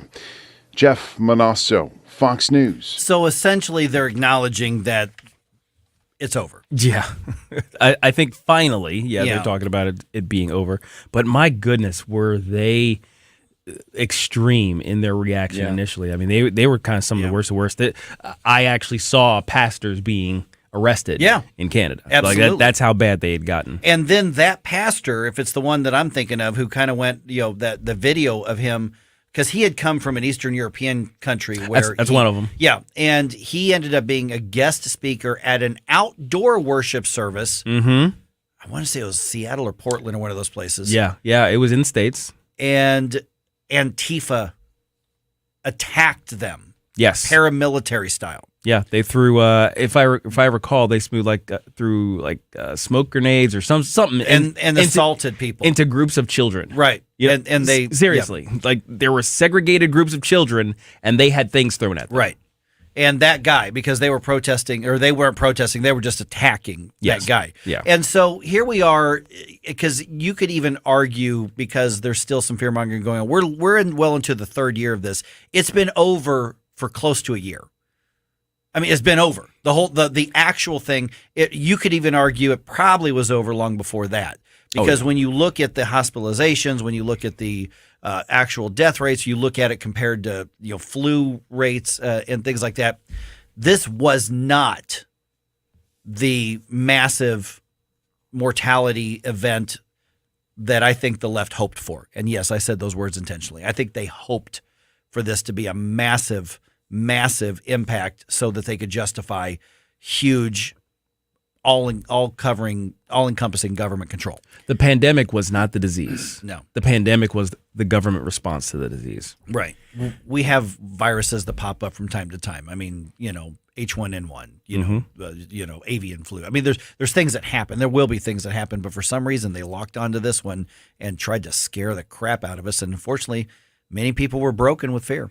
The Canadian thing, though, I wouldn't read too much into it because when you saw what Trudeau did to the truckers, for example, their bank accounts, I mean, he has control over every aspect of that country. And he's saying, oh, yeah, it's over. Don't worry about it. But I guarantee you if he chooses so, he will make it happen again, and he'll make it happen again quickly because, apparently the Canadian people will fall in line really quick with that. And that's what happens when you lose a culture of individual freedom. Yes, which I think we are losing or have lost. So, I mean, that's really what we're fighting for. Yes, we're fighting to push back and stop bad laws and bad policy. But in reality, we also need to reclaim and rebuild a culture of freedom in this country. Yes. We don't have that around here right now. No. Yeah, we're supposed to be the check on the government against us. St. Louis County Health Department, I'm looking at a KSTK story here. They're warning. Media's covering this. Transmission rates of COVID are at a severe level. Uh-oh, here we go. No, they're not. But you go down in the same story at the very end, and they say, by the way, the doctor that they quoted said over the past month they've seen fewer COVID-19 patients in the hospital, and their numbers of COVID patients are almost nothing. So what are they saying? They're saying that you've got to go get your booster shot because it's coming up on flu season and COVID's still out there. So you need to be prepared. And they're saying, be prepared. We don't want another wave and COVID. And there are people who are broken, who are going to be scared, and they're just trying to create more fear. Well, I'll get my traditional flu shot as I do every year, and my family has every year. And I know there are some who don't do that, but my family has always done it, and it's always worked for us. Sure. So if they went, and I heard rumor that they're trying to create a situation where, in order for you to get your flu shot, you have to get COVID shot in with the flu shot. They're trying to create that whole thing. If they do that, I won't be getting a flu shot either. I haven't heard that they're trying to mandate it. I know they're offering it. No, they're not trying to mandate it. What they're doing is they're developing a shot. A combo shot. Oh, it's got both of them in. A combo shot. Oh, okay. And here's my cynic in me. Yeah. Toward the government is they're going to say, well, guess what, gang? You're not going to get a flu shot anymore. It's not available. But what you can have is a flu shot, COVID shot combo. No, that's not going to work for me, and I won't get it either. Then, yeah, of course, if you get the flu during flu season, what's the likelihood that they're going to try to count that as a COVID case? Well, I mean, given the fact that the flu rates dropped dramatically at the same time as the COVID rates spiked, it's almost down to nothing. Yeah, that's an understatement. It doesn't make any sense. Wait, so you mean all these hundreds of thousands of normally flu cases from this season just didn't happen? Gone. Right. So COVID ate the flu? Is that what you're saying? It's like the big fish eats the little fish. Is that how that works? No, it actually isn't how that works. I've gotten to the point where I still see people walking around, with the paper masks on. Oh yeah. And I feel bad for them, and I'm kind of mad at them at the same time. I'm not trying to take away their freedom to do it. Sure. If you want to look like an idiot, that's your business. I don't care. That's your thing. I mean, I went and had an eye exam, and some hospitals still have these backwards policies. It's just virtue signaling. Yeah. I walk in and like, do you need a mask? I went, no. They're like, no, you have to wear a mask. I'm like, oh, thank God. Piece of paper, it's going to protect people. And you mean the mask with the air underneath, on top, on the sides? And I actually had a nurse try to go, well, they're not silly rules. And she regretted saying that in front of all those people. I told you before, I said when I went in, I'm going to make sure somebody hates me before I walk out. But I'll tell you one thing, if it's still in the place after my next exam, that's the last exam, even though we're talking about my retina. Yeah. I'm done with it. The only people who should be wearing those are the people who spit when they talk. Yeah. Yeah. That's it. That's like, you know what? For you guys, hang on to that. Hang on to that. Yeah. All right. Just ahead here, the guy who caught Albert Pujols' 700th home run went, great, I got a cool thing, and he took it home. And he's like, this is mine. Man. Should we be mad at him? Yes. Okay, let's talk about it. 7:50 right here on 101.9 94.1 News Talk STL. Give it back!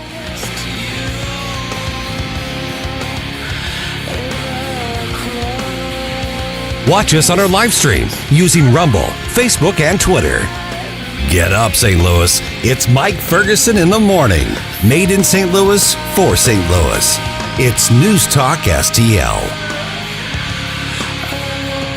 From the Michaels Flooring Outlet Traffic Center. This report is sponsored by Discover. 70 westbound before 270, there's a disabled SUV blocking the left lane. And taking a look at traffic times, 270 northbound from 55 to McDonald, traffic's running 21 minutes. Heading in from Illinois on 270 from 5570 to McDonald, you're looking at a 23-minute commute. 44 from downtown to 270, traffic's running 13 minutes. And from 270 to Highway 50 in Union, it's about a 25-minute commute. They could talk about how complicated other banks make it to redeem credit card rewards. Or they could talk about how with Discover, you can redeem your rewards for cash in any amount at any time. Talk about amazing. Learn more at discover.com/redeem rewards. Terms apply. I'm Kat from the News Talk STL Traffic Center. So many ways to listen to News Talk STL.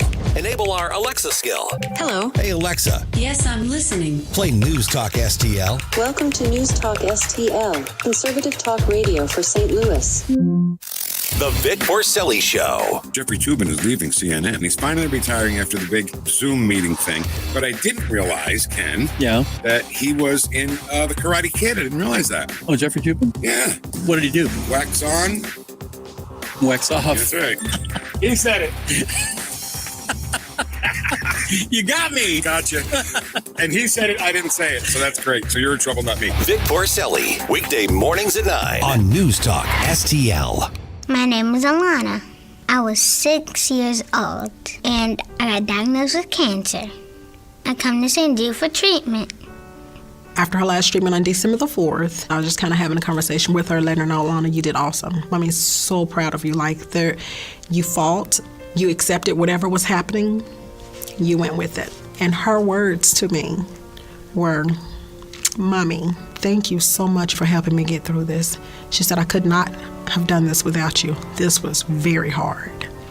And I couldn't even hold my tears because when I think about it, I would not have been able to get through this without St. Jude.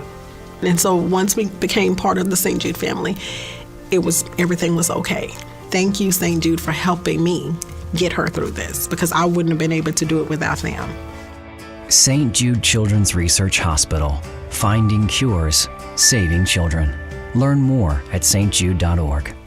Now the O'Reilly Update brings you something you might not know. Bill O'Reilly, weeknights at 6:45. Brought to you by Gloria Lou Realty. Visit GLInternationalRealty.com. No spin, just facts, and always looking out for you. On News Talk STL.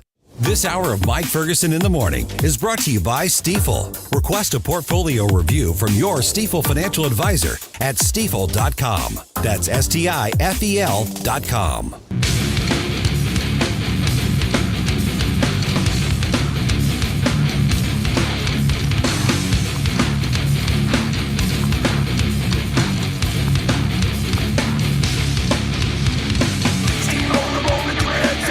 Talk lines are open now at 314-912-1019. This is Mike Ferguson in the Morning. This is News Talk STL at 1019, 94.1, 99.1 HD3 and newstalkstl.com.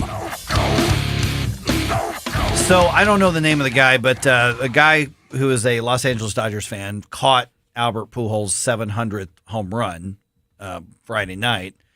And he went, great, cool, this is going to look good on my bookshelf or whatever. And he took it home. Now, what happens when these occasions happen is that there are special baseballs sent out. Mm-hmm. So it'll be numbered. They keep track of which ball is in play. So if Albert Pujols had hit a foul ball that went into the stands, they knew that ball was not the actual home run ball. Right. But so the guy caught one, which is authenticated. Mm-hmm. You know that's the ball. And obviously the tradition is that when there's a milestone or a record broken or something like that, is that in the baseball world, you offer to give it back to the player. Right. And usually they're well compensated. Actually, every time they're well compensated, either by the league or the team or something like that. The team. Yeah, it's going to be the team. Yeah. Mm-hmm. So here's the thing. In 314-912-1019, it's one of those what would you do questions.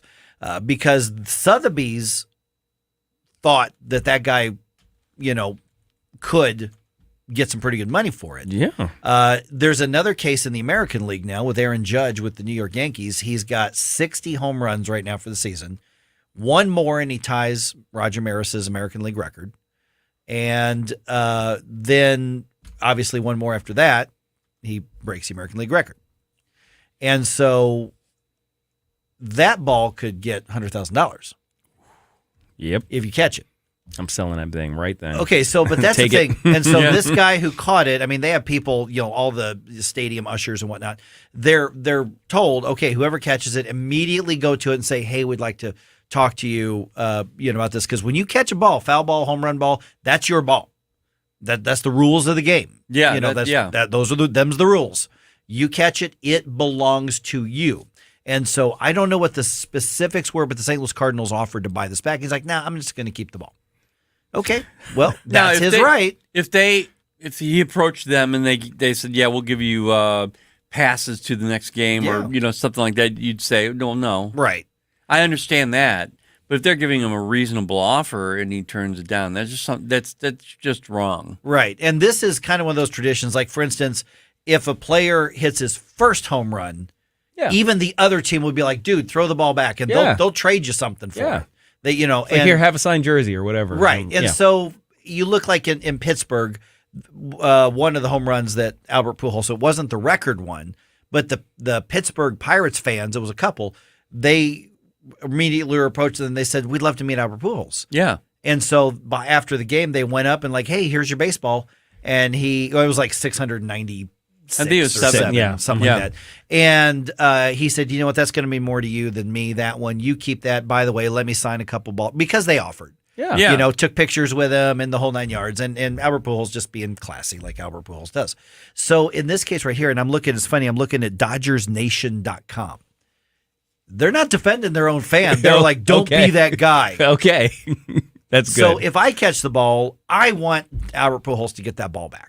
Yeah, I really do. I want him to get that ball back, but I'm gonna try to get something. I'm gonna say, hey, can you give me maybe give me 10 pack of tickets or something, or I want some autographs from 3 or 4 guys. I'm not gonna ask for anything outrageous, but I'm gonna get stuff for it. But the bottom line is that I want the ball to go back to Albert Pujols, probably because I'm a baseball player.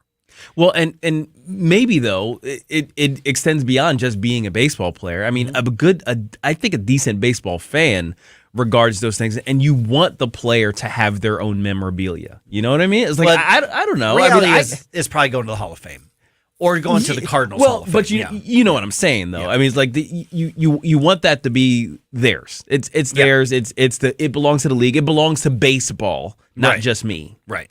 Well, you do. but considering the time we live, I mean, I understand. He should, with the money that the players make and all that stuff, and the money that we pay to go to see the games. I get the guy wanted some kind of return. Sure. I mean, I understand that, but he should have approached the team and said, "Look, here's my offer. Yeah. What do you think? What do you think?" Dodgers Nation is reporting that he turned down multiple offers from the Cardinals.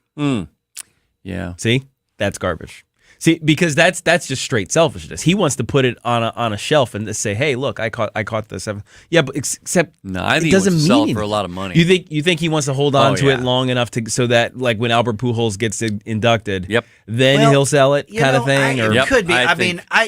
Which could be. I mean, for instance, I've got a football autograph by Tony Gonzalez, Hall of Fame wide receiver, tight end for the Kansas City Chiefs. And I got it for next to nothing, from a charity event in Kansas City that somebody I knew went to, and it was authenticated. I've got it still in the box, and I'm not a huge football fan, but I went, man, for that deal, I'm just going to get it, and I'm just going to hold on to it. He's in the Hall of Fame now, so if you want to buy a Tony Gonzalez football, I've got one for sale. I know what it's worth, too. I mean, there's that. But I've also got baseballs with multiple autographs of Hall of Fame players on the ball. Mm-hmm. I was there when they signed it. I'm never selling that ball. That's going to my kids and hopefully their kids and down the line. Yeah. I mean, I've got, who is our quarterback? Kurt Warner? Kurt Warner. I've got a Rams, world Super Bowl football, and he signed it. Nice. Okay? It's in glass and all that stuff.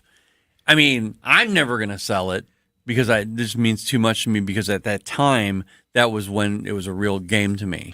Well, to me, though, I mean, those are things you guys actually, you got them to sign it. Right. Yeah. I was there. That was the signature that you got.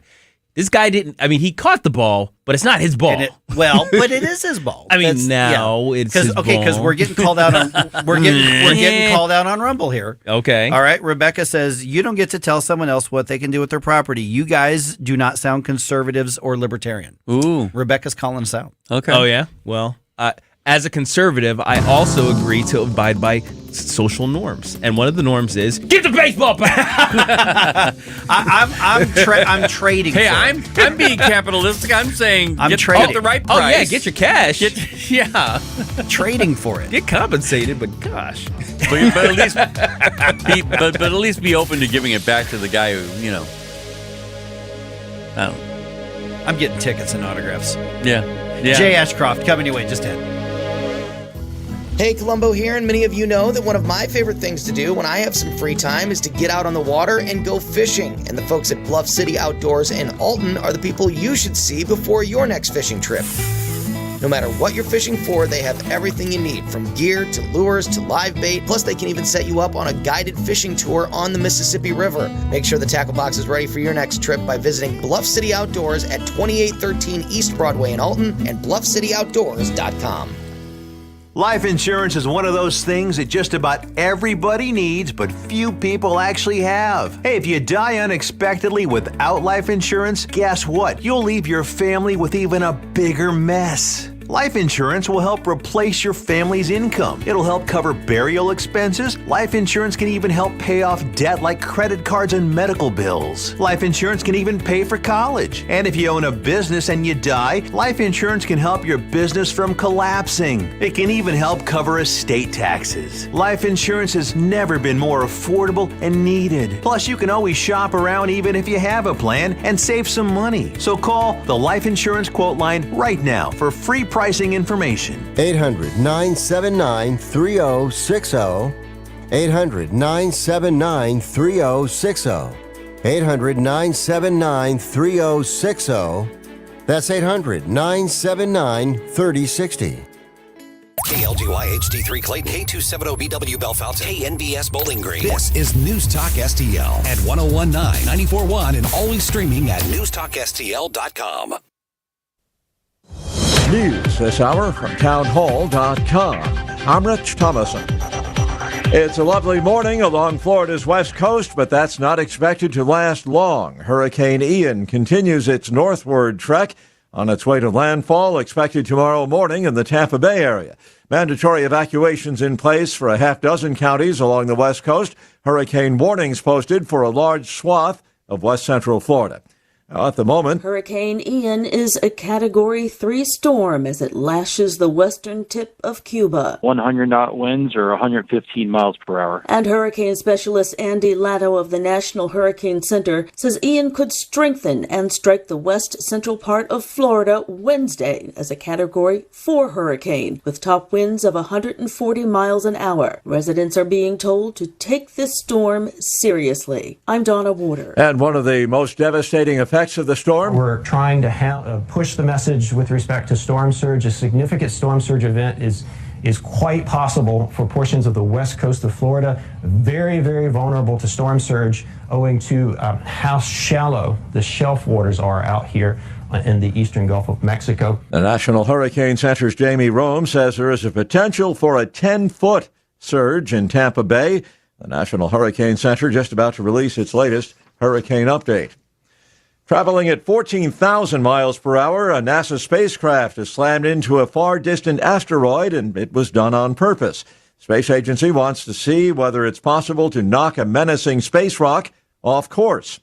Did it work? We don't know, not yet anyway. NASA says it'll take a few months to determine the outcome of the experiment. Stock futures higher on Wall Street so far this morning. Dow futures up 343 points. NASDAQ futures ahead 192. More on these stories, townhall.com.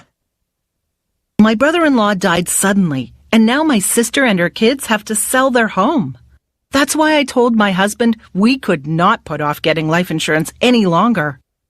An agent offered us a 10-year, $500,000 policy for nearly $50 a month. Then we called SelectQuote. SelectQuote found us identical coverage for only $19 a month, a savings of $369 a year. Whether you need a $500,000 policy or a $5 million policy, SelectQuote could save you more than 50% on term life insurance. For your free quote, call SelectQuote at 1-800-940-6161. That's 1-800-940-6161. Or go to SelectQuote.com. That's 1-800-940-6161. SelectQuote. We shop. You save. Full details on example policies at SelectQuote.com/commercials.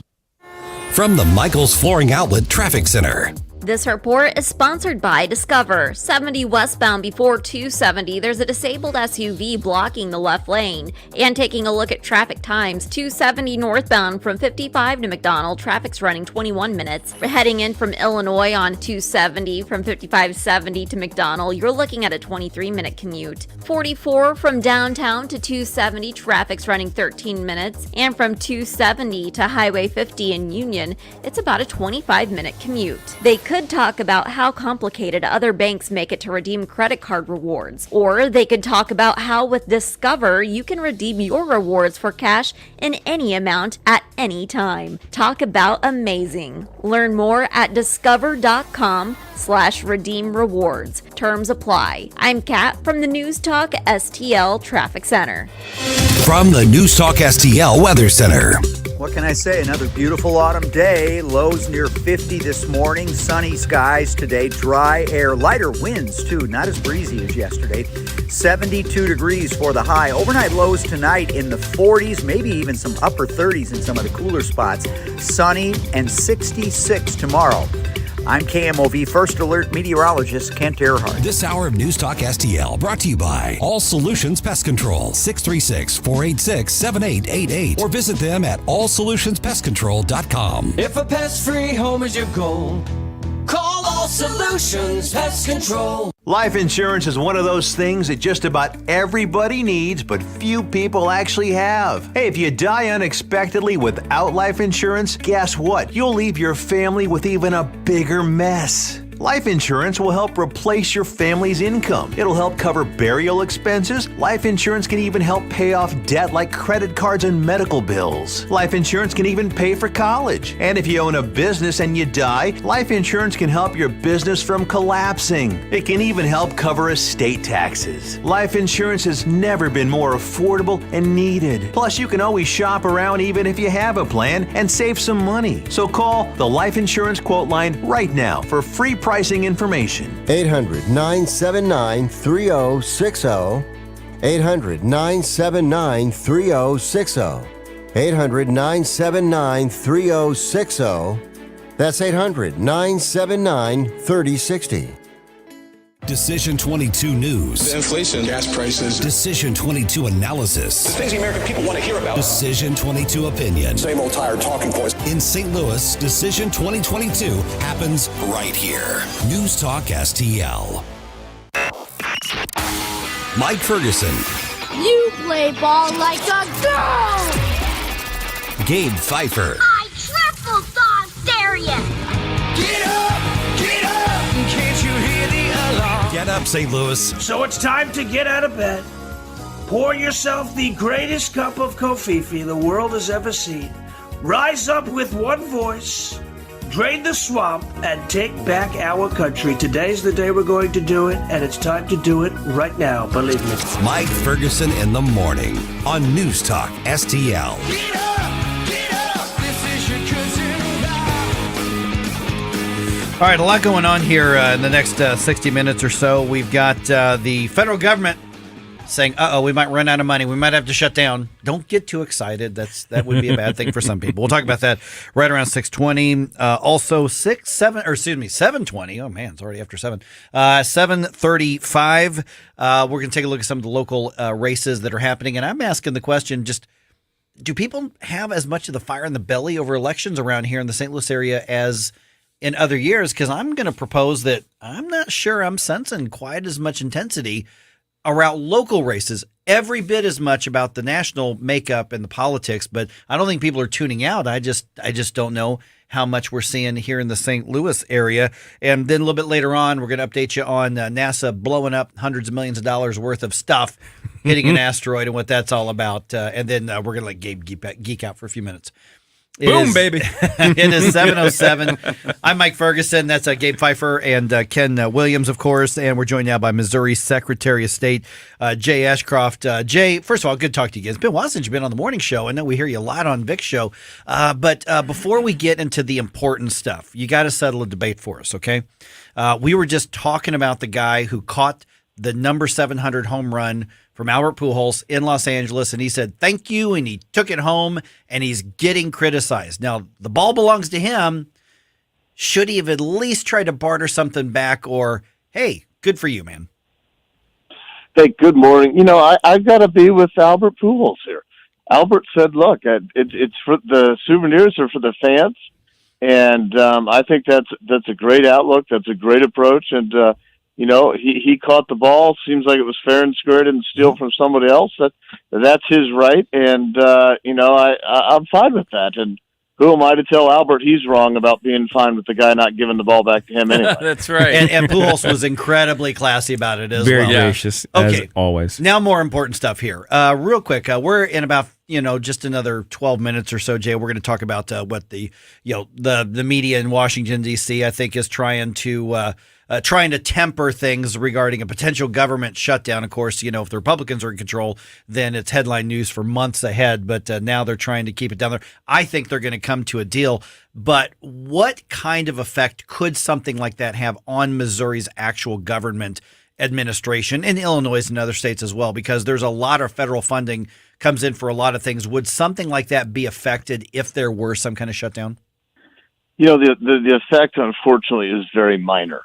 The parties have done a lot to just continue spending and if last time there was a government shutdown, there were some people that didn't work for a couple of days, but then they went ahead and got paid anyway. So it really isn't the earth-shattering thing that you think it might be. We don't even save money because somehow when the government shut down, they're still wasting money.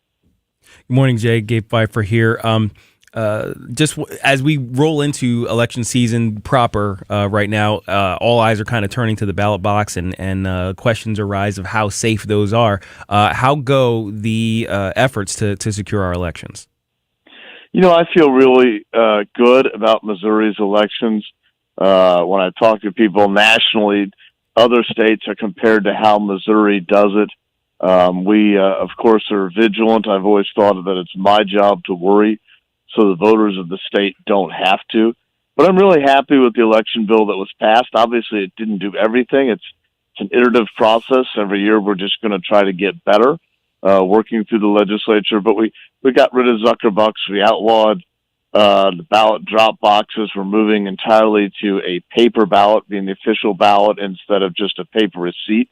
So if you need to, when you tabulate the votes, you're actually going to tabulate the paper ballots. When you do an audit, you'll actually have physical paper ballots can audit.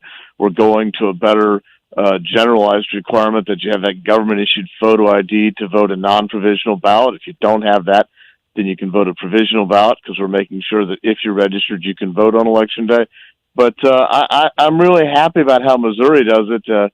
When I look at other states, sometimes they get a little scared, so I try to focus on Missouri.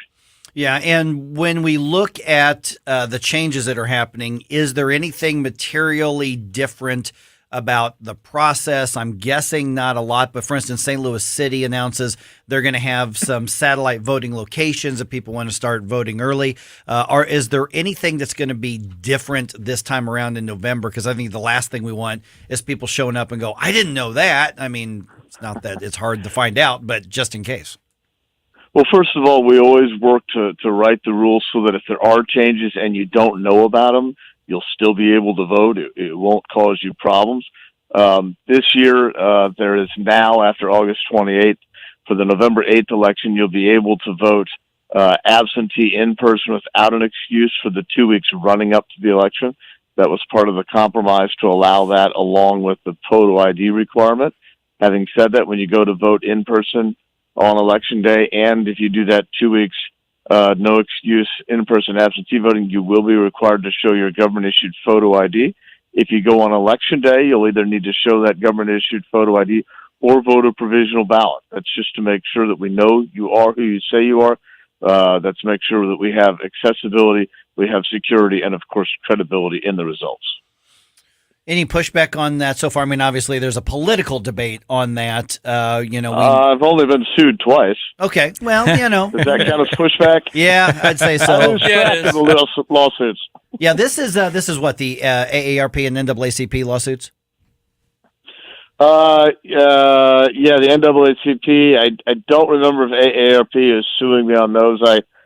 It's gotten to the point that when you're doing something good, you're going to get sued. So it's just kind of like, bring it on. We're going to do our job, and we'll be victorious in court. Yeah. Now, let me also ask about, we've got the initiative petition, obviously constitutional amendments on the ballot, Amendment 3 probably being the one that's going to drive a lot of discussion on this. 39 pages of a constitutional amendment, not asking you to take a position on it, Jay, but 39 pages there, just a number of paragraphs that are going to be on the ballot itself. That's just part of the process. Yep. My worry is with some of these referendums and amendments and that sort of thing, is that people are going to go in, and as much as I know that you use bipartisan perspectives to try to get the right ballot language, there's a lot of information people are not going to see. What are some of the best ways for people to actually have access to know what they're voting on? Because, a few paragraphs based on a 39-page proposed amendment, that's just even the best snapshot is still a snapshot. Yeah, the first thing I would always suggest people to do is to reach out to the local election authority to get a sample ballot. If they don't know how to contact their election authority, they can find that contact information on the Secretary of State's website, sos.mo.gov, so you know exactly what you're going to be voting on for and against.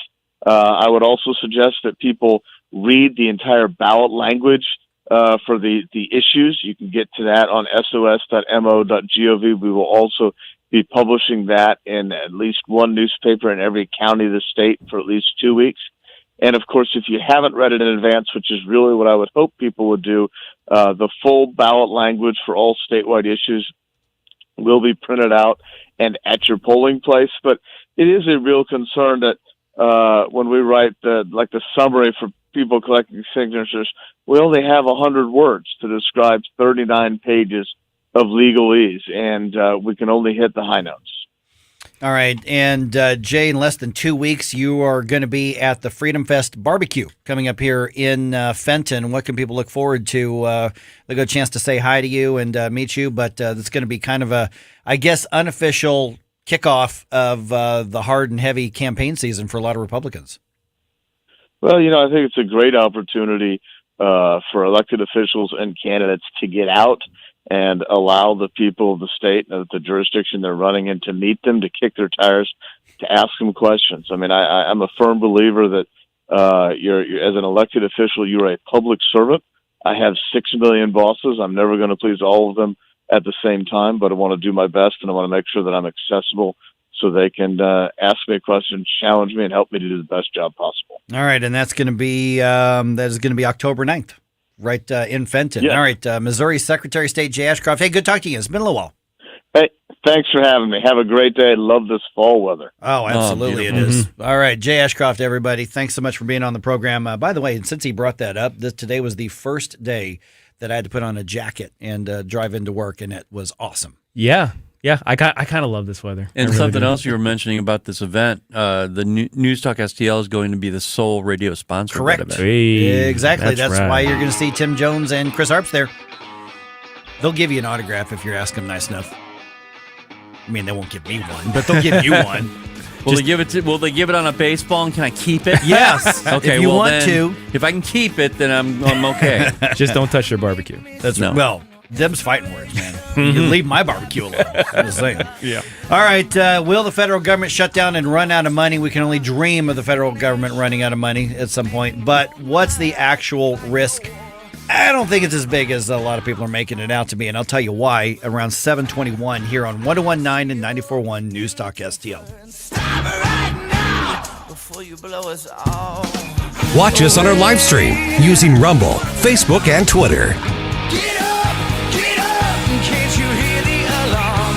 Get up, this is your cousin God. Get up, what are you waiting for? Get up, St. Louis. It's Mike Ferguson in the morning. Made in St. Louis for St. Louis. It's News Talk STL. You want to give me more information? From the Michaels Flooring Outlet Traffic Center.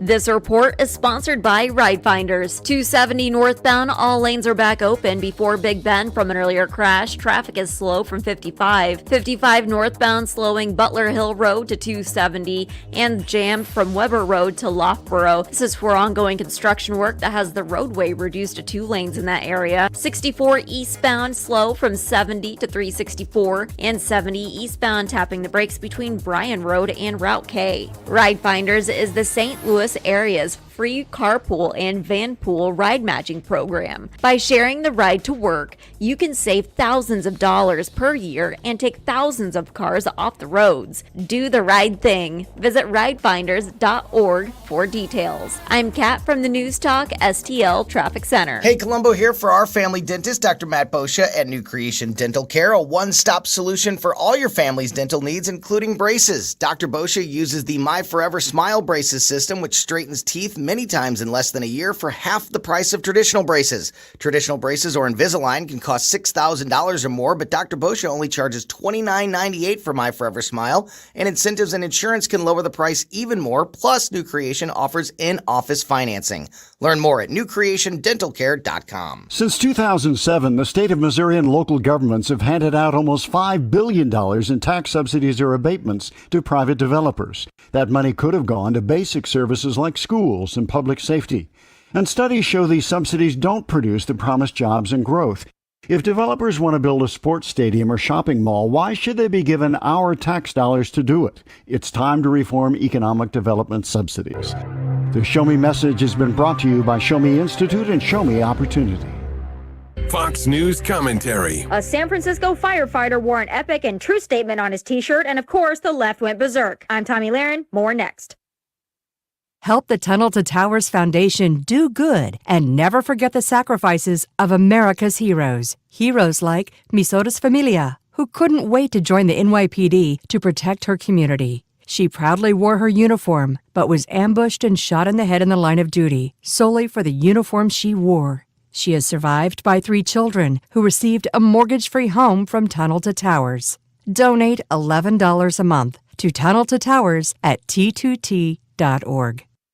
As a civil servant, you can wear pride in BLM paraphernalia, but don't you dare wear a t-shirt criticizing Joe Biden, especially if you work for a liberal city. Over the weekend, a San Francisco firefighter was spotted wearing a Let's Go Brandon shirt while at work fixing a fire hydrant. And of course, the keyboard warriors in the homeless city by the bay had a fit and threw a tantrum. Now the firefighter's department is involved and made a statement condemning the shirt and declaring he violated uniform policy. Concerned citizens of San Francisco want disciplinary action to be taken because apparently rampant crime, theft, homelessness, drug use, taxes, and regulation don't bother them, but a shirt criticizing our sleepy president set them over the edge. It's weird, though. The department itself sponsors pride shirts, and that advocacy is a political statement that may offend some with traditional values, but I guess those people don't matter. Just triggered green hairs who still love Joe Brandon. I mean Biden. I'm Tommy Lahren. Free speech is alive and well in America. Thanks for taking my call. Right here. My point about the governor there, it is absolutely about power. When I read this, I almost fell out of my chair. News Talk STL. This thing is just absolutely dripping with iron. News, analysis, opinion. Talk lines are open now at 314-912-1019. Get up. It's Mike Ferguson in the morning. This is News Talk STL at 1019, 94.1, 99.1 HD3 and NewstalkSTL.com.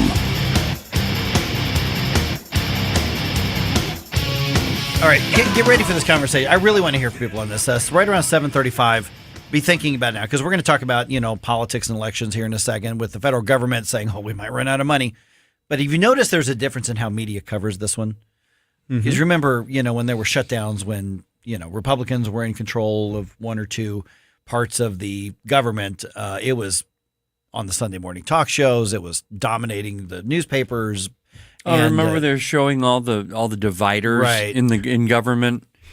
Nobody could go anywhere. They shut down parks. Yeah. Oh, yeah. Well, the Obama administration put up barriers to keep people from going to free things. Right. Well, and you've also got the, pictures on the front of the newspaper of some poor single mom with 14 kids, and she depends on the government programs, and her kid's going to die if the Republicans don't vote. And so right now it's real quiet.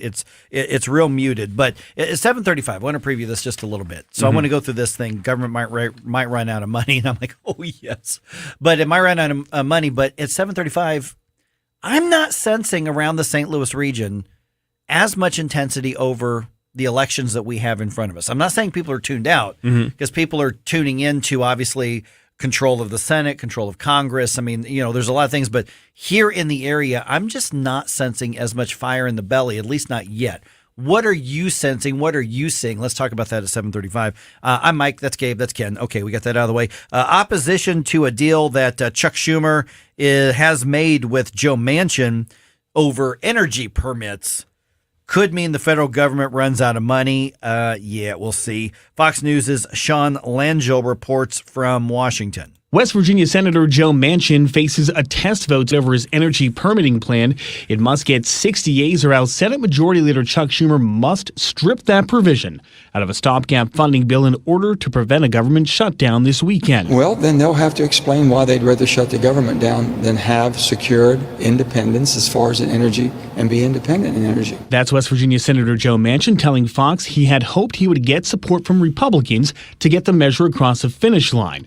For their part, some of the GOP have called the plan a payback scheme for Manchin's support of the Inflation Reduction Act. The proposed funding bill will keep the government open until December 16th. In Washington, Sean Langell, Fox News. Okay, two things. One, this is what Congress has been doing for years. We're just going to do it for a few more months until after the next thing. I mean, till December 16th. Really, guys and gals? And secondly, payback scheme for voting for the Inflation Reduction Act. That's called politics. That's how that works. Yes. I mean, you trade this for this. Don't get all high and mighty. That's what happens. And I'm talking to the Republicans on this one. Don't get all high and mighty. That's just what happens in politics. This is the best deal I can get for you. This is the best deal you can get for me. But if you give me this, I got to give you that. And that's what politics is supposed to do. First of all, I do not think that there's going to be a shutdown.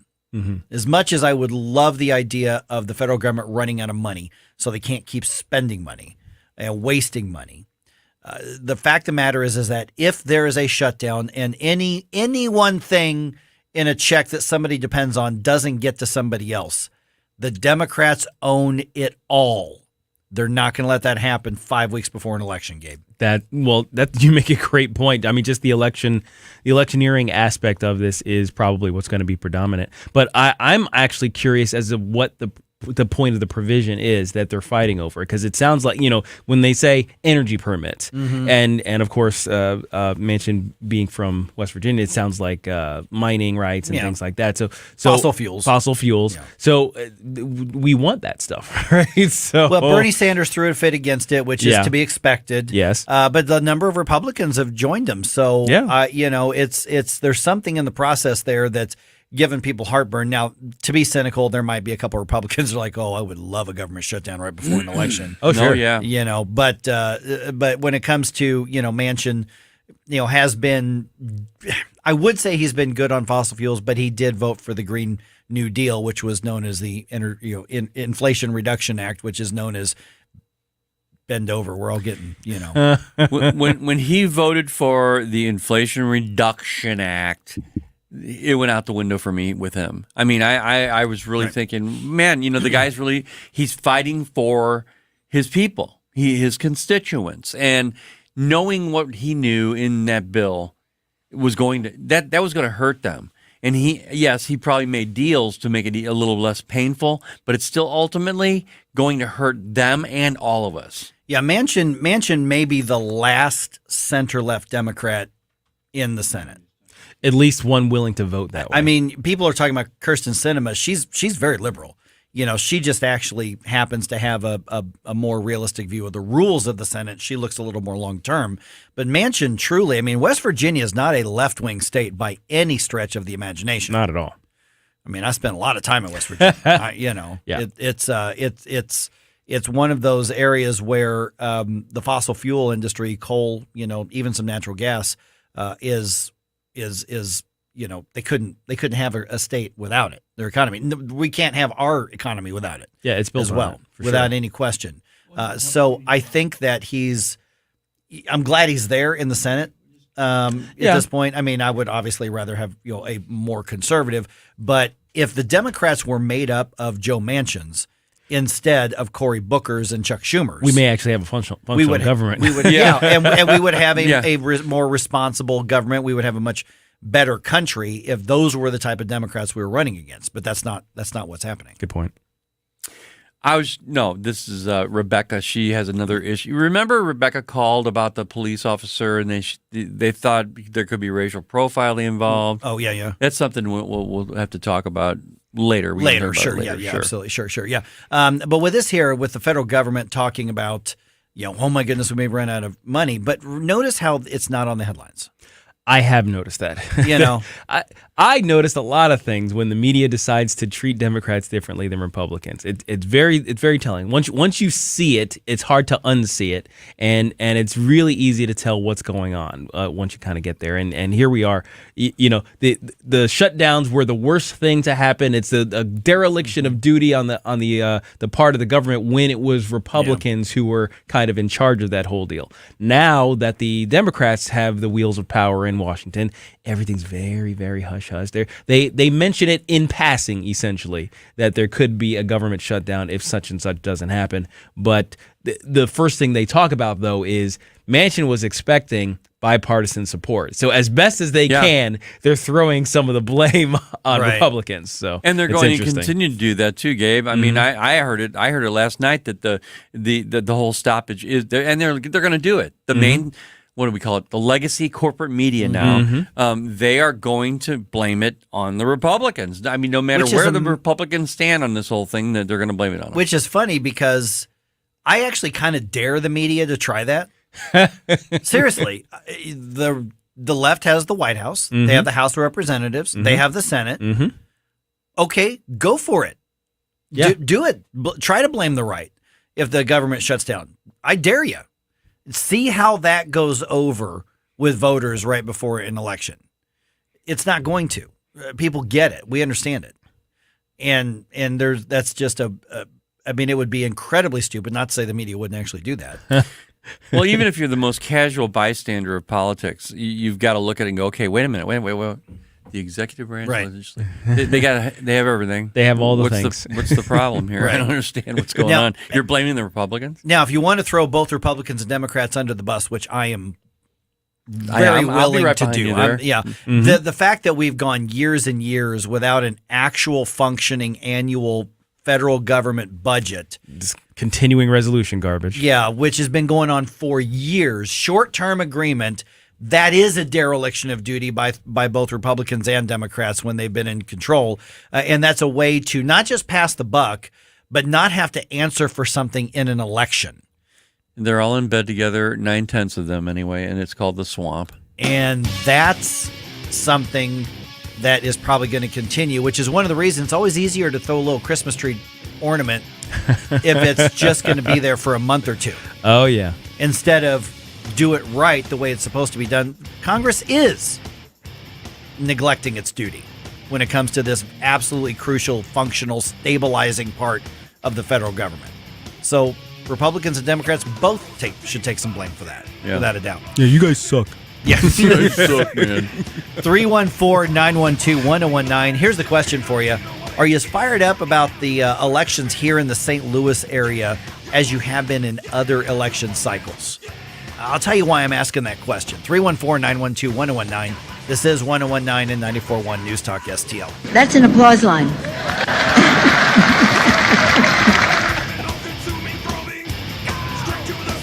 Get up.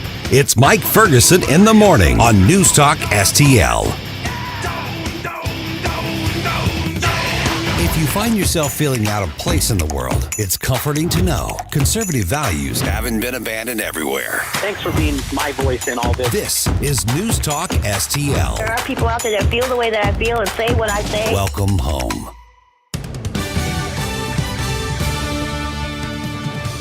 From the News Talk STL newsroom, I'm Joey Vasevich. Contour Airlines is returning to Waynesville St. Robert Regional Airport after a year away, starting October 18th. The airline will fly 30-seat jets to Nashville and Dallas with 12 round-trip flights per week. The airport at Fort Leonard Wood serves both civilians and military personnel. A 50-year-old man died Sunday after being ejected from a motorcycle at Midwest Extreme Park in Merwin, Missouri. According to the Highway Patrol, the man went airborne on a ramp at the Motorsports Park and was overturned and ejected. The Missouri State Motocross Championship Series was being hosted at the park over the weekend.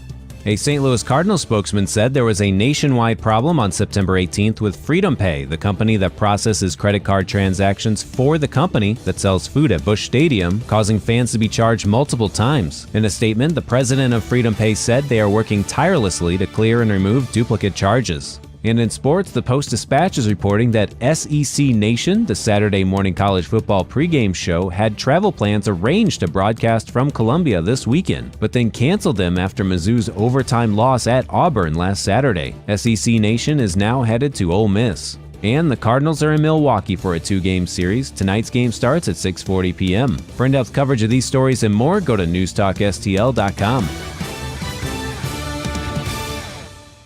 From the Michaels Flooring Outlet Traffic Center. This report is sponsored by Ride Finders. 55 northbound, slow traffic, Butler Hill Road to 270 and jammed Bayless to Gasconade for construction work that has the roadway reduced to 2 lanes. 270 northbound at Gravois, there's a crash on the right shoulder. Traffic is jammed from 55. 141 northbound at Schneider Road, there's an accident in the left lane. And 44 eastbound before 270, there's an accident in the right lane. Traffic is slowing as you approach Bowles Avenue. Ride Finders is the St. Louis area's free carpool and vanpool ride matching program. By sharing the ride to work, you can save thousands of dollars per year and take thousands of cars off the roads. Do the right thing. Visit ridefinders.org for details. I'm Kat from the News Talk STL Traffic Center. From the News Talk STL Weather Center. What can I say? Another beautiful autumn day. Lows near 50 this morning. Sunny skies today. Dry air. Lighter winds, too. Not as breezy as yesterday. 72 degrees for the high. Overnight lows tonight in the 40s, maybe even some upper 30s in some of the cooler spots. Sunny and 66 tomorrow. I'm KMOV First Alert meteorologist Kent Earhart. Are you tired of hard chlorinated water drying your skin out, tasting bad, and ruining your fixtures? Jones Air and Water Treatment has a solution to this pollution. Our Hydratech H2O leaves you with great tasting soft water at all fixtures in your home with one unit. Call Jones Air and Water at 636-899-1040 or visit us on the web at joneswater.com. You can be a filter or buy a filter. Jones Air and Water, 636-899-1040 or joneswater.com on the web. Call us now. Are you looking for the cheapest prices on car insurance? Then call the Cheap Car Insurance Hotline right now. Hey, you're guaranteed to save money on your car insurance. Most car insurances can be canceled at any time. That means if you find a better deal, you can switch right away. We're not just one company. We offer most of the major brands of car insurance. We're like a discount supermarket for car insurance. And it doesn't matter if you have a good record or a bad driving record. Our agents are experts at finding you the right car insurance for your needs. Our average customer saves hundreds of dollars a year when they call us to switch. So why don't you make this 100% free call right now and see how much you can save on your car insurance? Paid for by AIS Insurance. 800-721-5741. 800-721-5741. 800-721-5741. That's 800-721-5741. St. Louis's new choice for conservative talk. I don't believe the Democrats are stupid, but I think they don't care. Live and local. And embarrassed himself at that press conference. He's become kind of clownish, right? Do you think he's going to run? This is News Talk STL.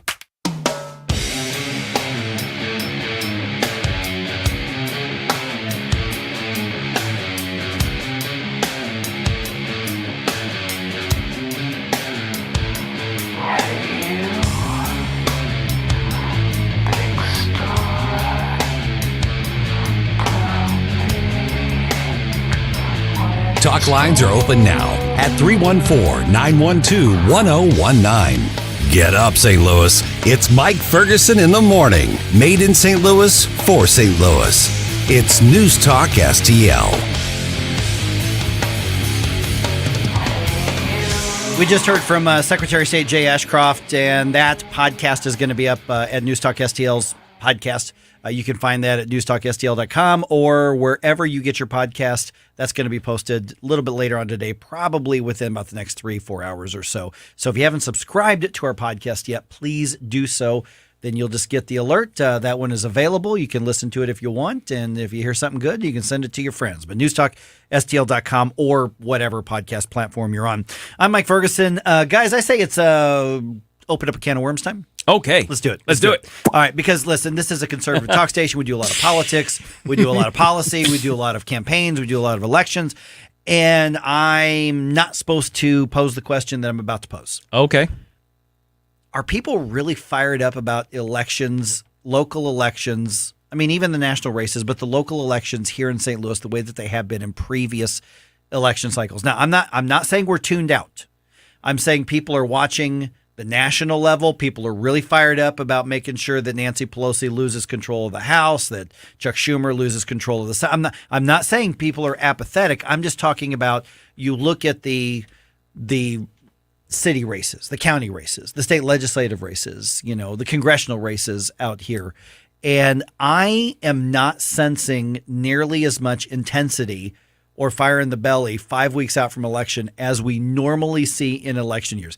Is that just me, or are we seeing a different dynamic? 314-912-1019. I'll tell you why I feel that in a minute. But what do you guys think? Your initial reaction when I say something like that? I'm going to raise my hand and basically say I'm probably one of the type of people you're talking about. Okay. Where I know the stakes of this election. I know that I'm going to have to get out there. I have people that I occasionally talk to. I poke at them to make sure that, oh yeah, you're gonna hit the ballot box. So I'm doing my part, at least as far as I can tell. Mm-hmm. But I can't say that I'm excited. I can't say that I'm fired up. I can't say any of that is roiling underneath, because really I know who I'm voting for. Right, the ballot's basically, my entire ballot is basically a foregone conclusion in my head. I just need to go and do the thing. Yeah, but you don't get fired up about your ballot. You get fired up about what other people are going to vote. I guess. Yeah. I mean, when I think of being excited for an election, it's usually because I need to do my part to make sure that this guy gets elected, or this gal gets elected, or this person goes down. Those are kind of the ways that I usually approach elections, as much as I want everybody else to do so, and I try to convince other people, hey, it's why I'm on the radio. But I think this time, just because everything feels very much like a foregone conclusion in this state, and I really want people in some of the other states to get their crap together. I'm less fired up about what's going on in Missouri, maybe because we're relatively safe. See, I think that's part of it. Yeah. I understand why you feel the way you do, because of what you're seeing and hearing, but I'm simmering. I think I'm like a lot of people where it's there. And I know what's at stake. I know how I feel, but I'm waiting.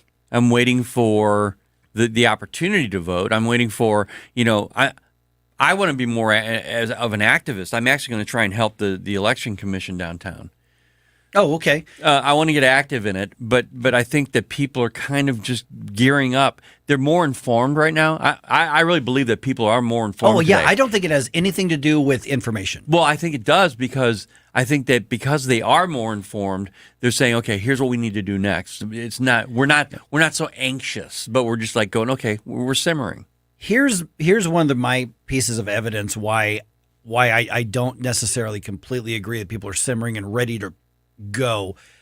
I'm not seeing yard signs anywhere near the level, and I'm not trying to compare it to 2020 because that was a presidential election year. This is an off-year election. Always bigger. But usually by now, yard signs look like holiday decorations everywhere, and I'm not seeing hardly any of them on any part of the metro area. And I agree with that. Yeah, but is that the fault of the people, their intensity, or is that the fault of the people being able to have access to wherever those are? You mean the campaigns? The campaigns. Oh, yeah. campaigns have them. I mean, well, they're they out there. do, but the campaigns need to be giving these to the people. So is the question basically then, are the people not excited or is the ground game not hitting?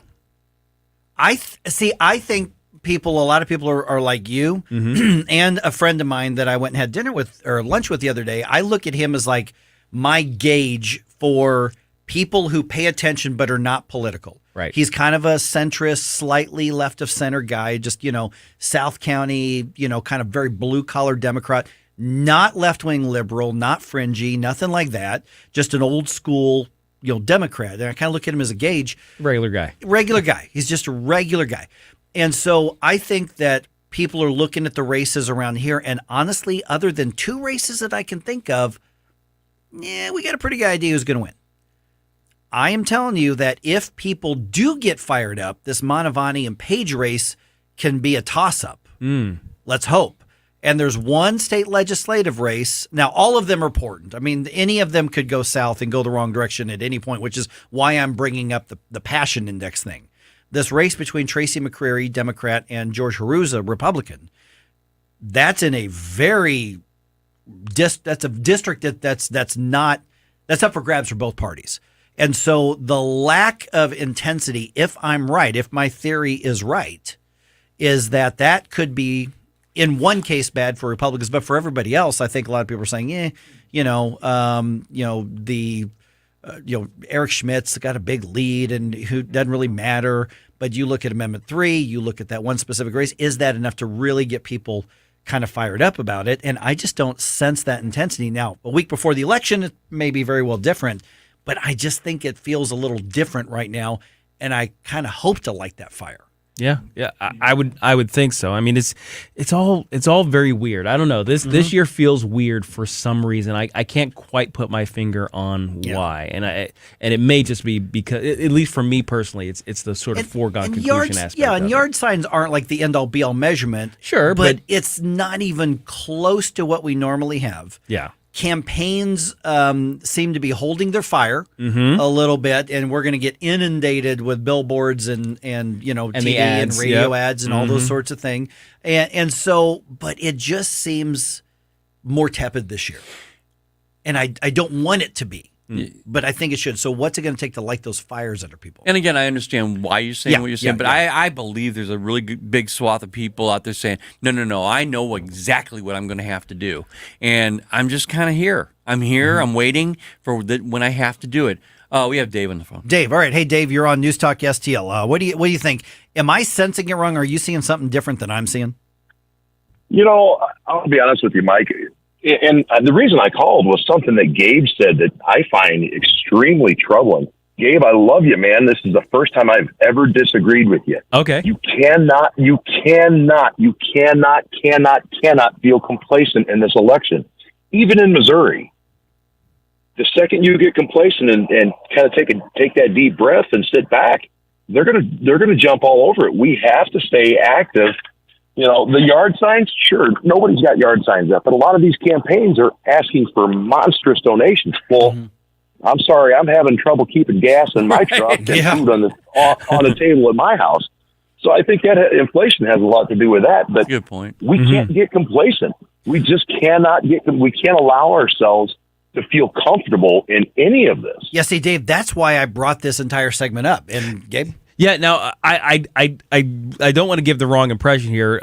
Like I said, I'm fired up to vote, in terms of I know I'm going to vote. I already have. Right. I'm already ready. I do talk to, people as often as I can to try and convince them about how they should vote. So I guess I'm thinking of it more as an emotional thing as opposed to an action thing. I'm taking the same action that probably actually more than I have every election, but I don't feel emotionally invested. I guess maybe that's the thing.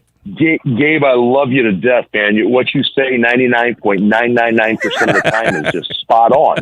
Yeah. But you also have to remember, by saying that, and I know you're being honest with yourself and honest with us. Mm-hmm. Those who aren't set in stone are thinking, well, Gabe doesn't have opinion. He's not excited, so I shouldn't get excited.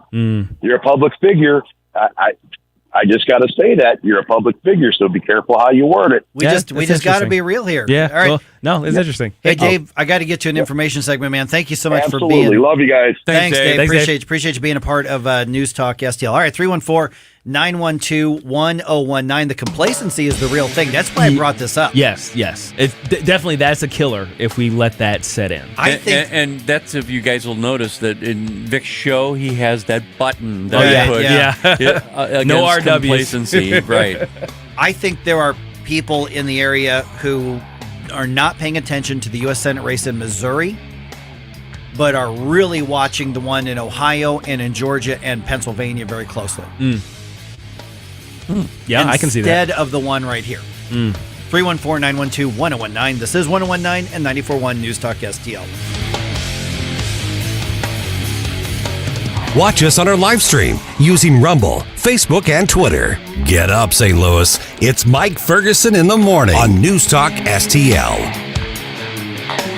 From the Michaels Flooring Outlet Traffic Center. This report is sponsored by Discover. 70 eastbound at Cary, there's an accident blocking the two left lanes. Traffic is at a standstill as you approach Kings Highway. 270 northbound at Gravois, there's an accident on the right shoulder. It's stop and go from 55. 44 eastbound before 270, there's an accident in the right lane. It's stop and go from Bowles. 141 northbound at Schneider Drive, there's a crash in the left lane. 55 northbound slow from Butler Hill Road to 270 and jammed Bayless to Gasconade for construction work. And 55 northbound to Lindbergh, there's an accident blocking the two left lanes of the exit ramp. They could talk about how complicated other banks make it to redeem credit card rewards, or they could talk about how with Discover, you can redeem your rewards for cash in any amount at any time. Talk about amazing. Learn more at discover.com/rewards. Terms apply. I'm Kat from the News Talk STL Traffic Center. The Vic Porcelli Show. Hi, it's Ken, and Paul Kurtman's in for Vic on Tuesday, and he'll be talking with Nick Schroer about tax reductions, possibly, and that's at 10:05. Weekday mornings at 9 on News Talk STL.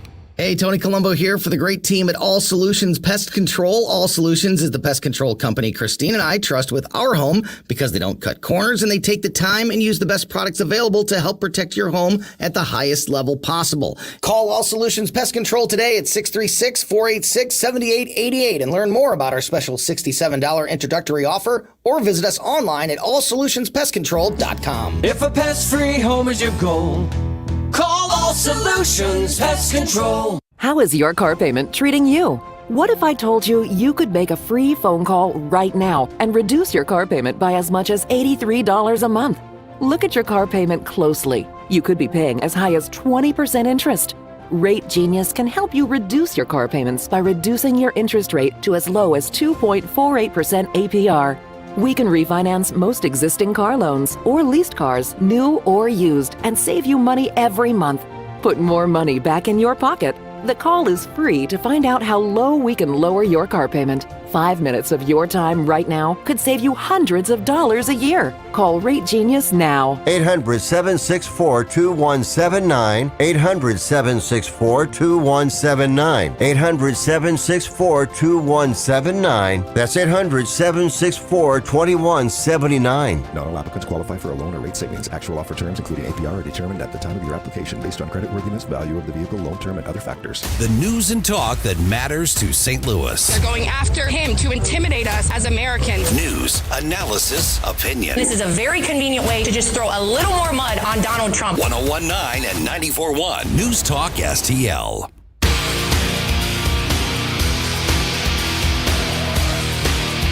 Talk lines are open now at 314-912-1019. Get up. It's Mike Ferguson in the morning. This is News Talk STL at 101.9, 94.1, 99.1 HD3 and newstalkstl.com. All right, 314-912-1019. I know we're going to continue talking about this through the 8 o'clock hour. But by the way, speaking of the stakes that are in place for every election cycle, the Biden administration is wanting to rewrite the rules and even the definitions regarding, in the case of what we're going to talk about, Title IX. Mm-hmm. And we tend to think of Title IX as, well, this is about, sports and colleges and universities, and for every men's team, you got to have a women's team. It actually affects K through 12 schools as well. And we've got one of our friends from FreedomWorks, Laura Zork, who's their director of education reform, going to be with us at 8:05. It is 7:52 right now. I'm Mike Ferguson with Gabe Pfeiffer, Ken Williams. Dave brought up a great point when he called in. Yes, definitely. And that was, you can't get apathetic. Right. And I don't think there's apathy so much as there is less inclination to get out and really try to drive other people to vote. And there is a sense, I think, for instance, in Missouri, well, it's a red state. This is the way it's going to go. We all know what's going to happen, but we really don't in some races. No.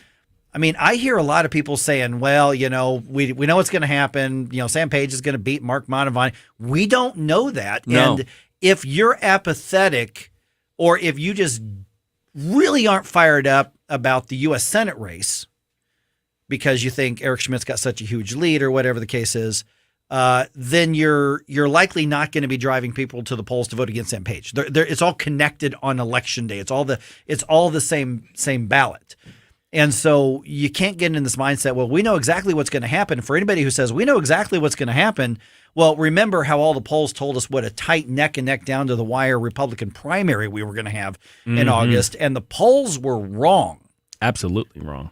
The polls were very wrong. I would never go by the polls. Never. That's a huge mistake. We found that out in 2016 when the night before the election, it was 93% chance Hillary Clinton was going to win. 93%. And so look what happened.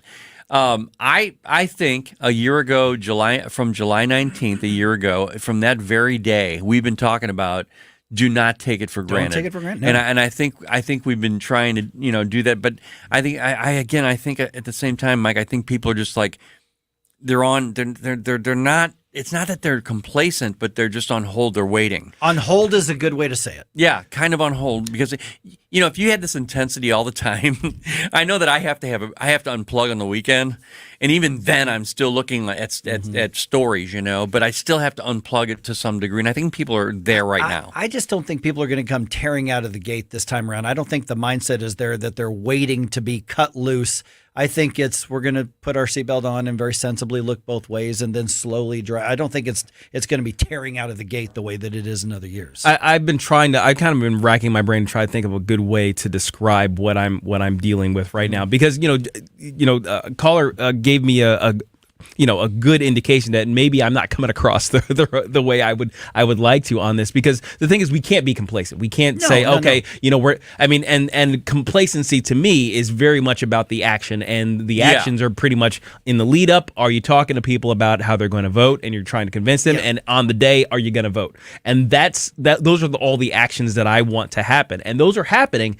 I'm just not screaming at the top of my lungs at the time. Yeah, see, right I think at least for me, and I'm talking to people, and I think people on both the left and the right are basically resigned in a lot of cases. I mean, if you're a Democrat in Missouri, outside of St. Louis City or Kansas City or maybe Columbia or places like that, if you're a Democrat, in St. Charles County, or you're a Democrat even in St. Louis County, other than the Mantovani Page race, you basically know that the odds are against you, and so a lot of Democrats are like, what's the point? Great, I'm fine with that. For you all, for us, hey, Democrats and liberals, look, Sam Page is going to win. So just don't bother. Don't even go. Don't even bother. Yeah. Now, I guess what it comes down to me is like, there were certain elections where going ahead of an election is kind of like doing something in archery or something like that. You've got a line of archers or something, and you can't pull back the string on the bow and hold it for too long. Eventually your arms are going to get tired and you're going to miss. Yeah, but people are firing their arrows before this. They're just they're shooting one after the other. I'm thinking of my arrow as my vote, essentially. Right. I only get one. I get one shot. Yeah. So I'm not going to pull my bow this early. And that's maybe that's what I'm kind of trying to describe is just my emotional intensity going into this is different than it has been in previous years, and that's probably just me taking care of my mental health. See, mine is actually more intense than it's ever been because I know there's a lot more at stake. And when I talk to Democrats and we have good debate, we have conversations and we actually end up agreeing with certain things, that we never thought we would. Then you got the liberal and the left, the socialist Democrats. I mean, you've got these people that I look at and I go, no. I mean, you can talk to me, but you're not going to get in there. And I've already got I'm ready to go. I know exactly where I stand. And when they come at me, 9 times out of 10, it ends up with a name calling to me from them because they don't have the facts. Well, but I'm ready. I'm ready to go. I wonder if that's a factor in my sensing there's not as much intensity right now as people don't want to deal with that stuff. Maybe there's just not as much arguing, and we were expecting more of that. I am guessing that there are people who are going to say, I am not, for instance, putting out a campaign sign or putting a bumper sticker on my car because I'm worried about vandalism or theft something like that. And that's exactly what the left wants, is for you to not get active because they do want to intimidate people into not getting active and getting involved. That is probably the best point, is that they're not doing that. I'm not putting a sticker on my car. I want to put a Trump sticker on my car. I can't. You can put a News Talk STL bumper sticker on it. I have one. Yeah. but I can't do that because if I'm not that guy. All right. Let's come back to this around 8:20. I'll second guest dinners with friends because they can be interrupted by diarrhea, gas, bloating, stomach pain, or oily stools. It turns out I have EPI, or exocrine pancreatic insufficiency, which means I'm missing the enzymes needed to digest food. My doctor prescribed Creon, pancrelipase, an oral prescription medication that replaces pancreatic digestive enzymes. Creon treats EPI due to cystic fibrosis, chronic pancreatitis, pancreatectomy, or other conditions. Creon may increase your chance of fibrosing colonopathy, a rare bowel disorder. Tell your doctor if you have a history of intestinal blockage or scarring or thickening of your bowel wall, if you're allergic to pork, or if you have gout, kidney problems, or worsening of painful swollen joints. Call your doctor if you have any unusual or severe gastrointestinal symptoms or allergic reactions. Take Creon as directed by your doctor and always with food. Do not chew capsules, as this may cause mouth irritation. Other side effects may include blood sugar changes, gas, dizziness, sore throat, and cough. These are not all the side effects of Creon. Creon is the #1 prescribed EPI treatment. Ask your doctor about Creon for EPI and visit creoninfo.com or call 800-633-9110 to learn more. That's CREONinfo.com. Columbo and Katie. Missouri Secretary of State Jay Ashcroft, would you be able to publicly state for the record that Tony Colombo is your favorite Italian on News Talk STL? Tony, I love you, but you can't hold a candle to your co-host there. All right, but am I better than Vic at least? I want to just be better than Vic Porcelli. They want to win your mind and your heart over. That's what they want from you, Mr. Secretary. Tony Colombo, Katie Fitzpatrick. Weekdays at 2 on News Talk STL. KLGY HD3 Clayton, K270BW Bellefonte, KNBS Bowling Green. This is News Talk STL at 1019, 94.1, and always streaming at NewsTalkSTL.com. News this hour from townhall.com. I'm Rich Thomason. Florida's West Coast bracing for Hurricane Ian. Hurricane warning is now in effect from Inglewood to Anclote River, including Tampa Bay. in the dry Tortugas. The National Hurricane Center's Jamie Rome says Ian could make landfall tomorrow morning near Tampa Bay. Coming ashore is a powerful Category 4 storm with winds of at least 130 miles per hour. But it's the storm surge measured in feet that's a major concern. So specifically 2 to 4 in the Keys, 3 to 5 over southwest portions of Florida, 4 to 7 for Charlotte Harbor, 5 to 8 in and around Inglewood, and then topping out, indicating a peak surge potential of 10 feet in Tampa Bay. Now remember, I'm 6 feet tall. That's 4 feet over my head. The potential exists. Ian, currently crossing western Cuba, is a strong Category 3 hurricane, winds of 125 miles per hour. A snapshot of the impact inflation is having on Americans' wallets. New economic numbers show the average American has lost an equivalent of $4,200 in annual income under the Biden administration because of inflation and high interest rates. Under former President Trump's low-inflation economy, the average American worker's annual earnings increased by $4,000. The Heritage Foundation finds that this has been completely wiped out in about a year and a half under the Biden administration. The Daily Mail reports that wage growth in the U.S. has risen to its highest in years, but workers say their pay increases are not keeping pace with increased costs of everyday goods. Bernie Bennett in Washington. If the upcoming midterm election is a referendum on President Biden, the Democrats will lose. That's the assessment of a former White House insider, former presidential press secretary Jen Psaki. Watching Wall Street, the Dow futures up 322 points, NASDAQ futures ahead 193. More on these stories at townhall.com. Relief Factor, pain relief that's natural, pain relief that works, and pain relief that attacks the source of the pain. That's the experience of tens of thousands of Americans who are taking Relief Factor right now. See their incredible video endorsements at relieffactor.com and then order your 3-week quick starter pack for just $19.95. That's less than $1 a day. Find out if it can work for you like it works for me by ordering your 3-week quick starter pack today. relieffactor.com, relieffactor.com. Be the next success story. What's for dinner? Burgers? After last week, no thanks. Avoiding foods due to fear of diarrhea, gas, bloating, stomach pain, or loose, oily stools? It may not be just stomach issues. It could be EPI, or exocrine pancreatic insufficiency. EPI can cause uncomfortable symptoms because it's a condition where the pancreas doesn't release enough digestive enzymes to break down food. But EPI can be managed. Use the symptom checker on identifyepi.com and talk to your doctor about your symptoms. That's identifyepi.com. Sponsored by AbbVie.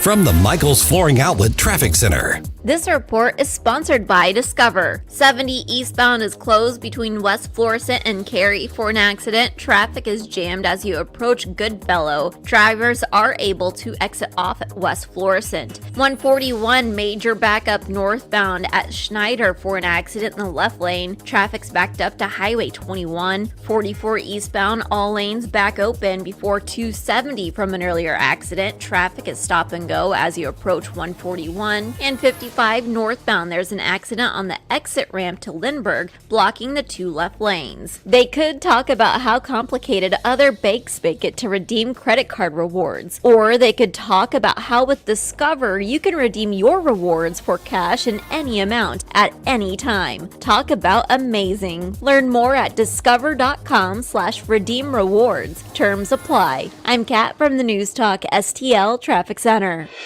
From the NewstalkSTL Weather Center. What can I say? Another beautiful autumn day. Lows near 50 this morning. Sunny skies today. Dry air. Lighter winds, too. Not as breezy as yesterday. 72 degrees for the high. Overnight lows tonight in the 40s, maybe even some upper 30s in some of the cooler spots. Sunny and 66 tomorrow. I'm KMOB First Alert meteorologist Kent Earhart. This hour of News Talk STL is brought to you by Stifel, serving investors for over 130 years. Contact your Stifel financial advisor at stifel.com. That's STIFEL.com. I'll second guest dinners with friends because they can be interrupted by diarrhea, gas, bloating, stomach pain, or oily stools. It turns out I have EPI, or exocrine pancreatic insufficiency, which means I'm missing the enzymes needed to digest food. My doctor prescribed Creon, pancrelipase, an oral prescription medication that replaces pancreatic digestive enzymes. Creon treats EPI due to cystic fibrosis, chronic pancreatitis, pancreatectomy, or other conditions. Creon may increase your chance of fibrosing colonopathy, a rare bowel disorder. Tell your doctor if you have a history of intestinal blockage or scarring or thickening of your bowel wall, if you're allergic to pork, or if you have gout, kidney problems, or worsening of painful swollen joints. Call your doctor if you have any unusual or severe gastrointestinal symptoms or allergic reactions. Take Creon as directed by your doctor and always with food. Do not chew capsules, as this may cause mouth irritation. Other side effects may include blood sugar changes, gas, dizziness, sore throat, and cough. These are not all the side effects of Creon. Creon is the #1 prescribed EPI treatment. Ask your doctor about Creon for EPI and visit creoninfo.com or call 800-633-9110 to learn more. That's CREONinfo.com.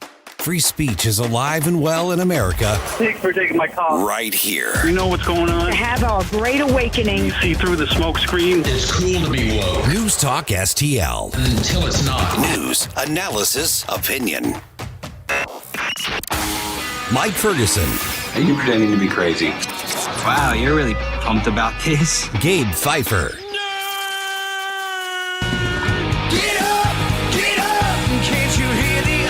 Get up, St. Louis. The best answer to the toxicity of the left is the truth. Mike Ferguson in the morning on News Talk STL.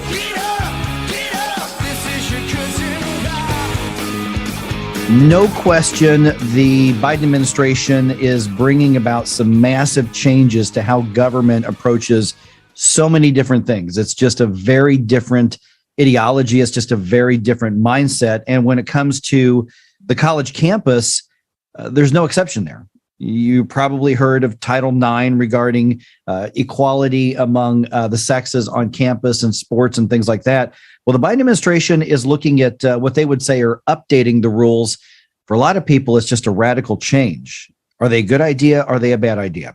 I'm Mike Ferguson. I am joined now by Laura Zork. She is the Director of Education Reform at Freedom Works. And Laura, first of all, thank you for being on the program. A lot of people are going to remember Title IX has to do with equality, like I just said, among the sexes. But what is it that the Biden administration is proposing? So we'll start there, because a lot of people realize that Title IX under the way it was presented way back in the day was, well, you can't shortchange women and you can't, harass women. And, basically was trying to make it a better place for equality for women. And now we've got a whole different definition, basically, that's being proposed, as I understand it. And that's exactly right, Mike. What we are looking at is the Biden administration is looking at removing the word discrimination based on sex in education programs and activities that receive federal finance assistance, to replace the word sex with gender or /gender identity. So that really opens us up into 4 categories that we're extremely concerned about as parents, especially having kids, young kids and kids in college. And when you look at that change, and I think one of the things that people maybe miss in what was just described by you is that receive federal assistance. So are we talking about any college or university that accepts federal student loan money? We are talking about our colleges that do receive the federal funding. We're looking at our public schools. We're looking at our charter schools.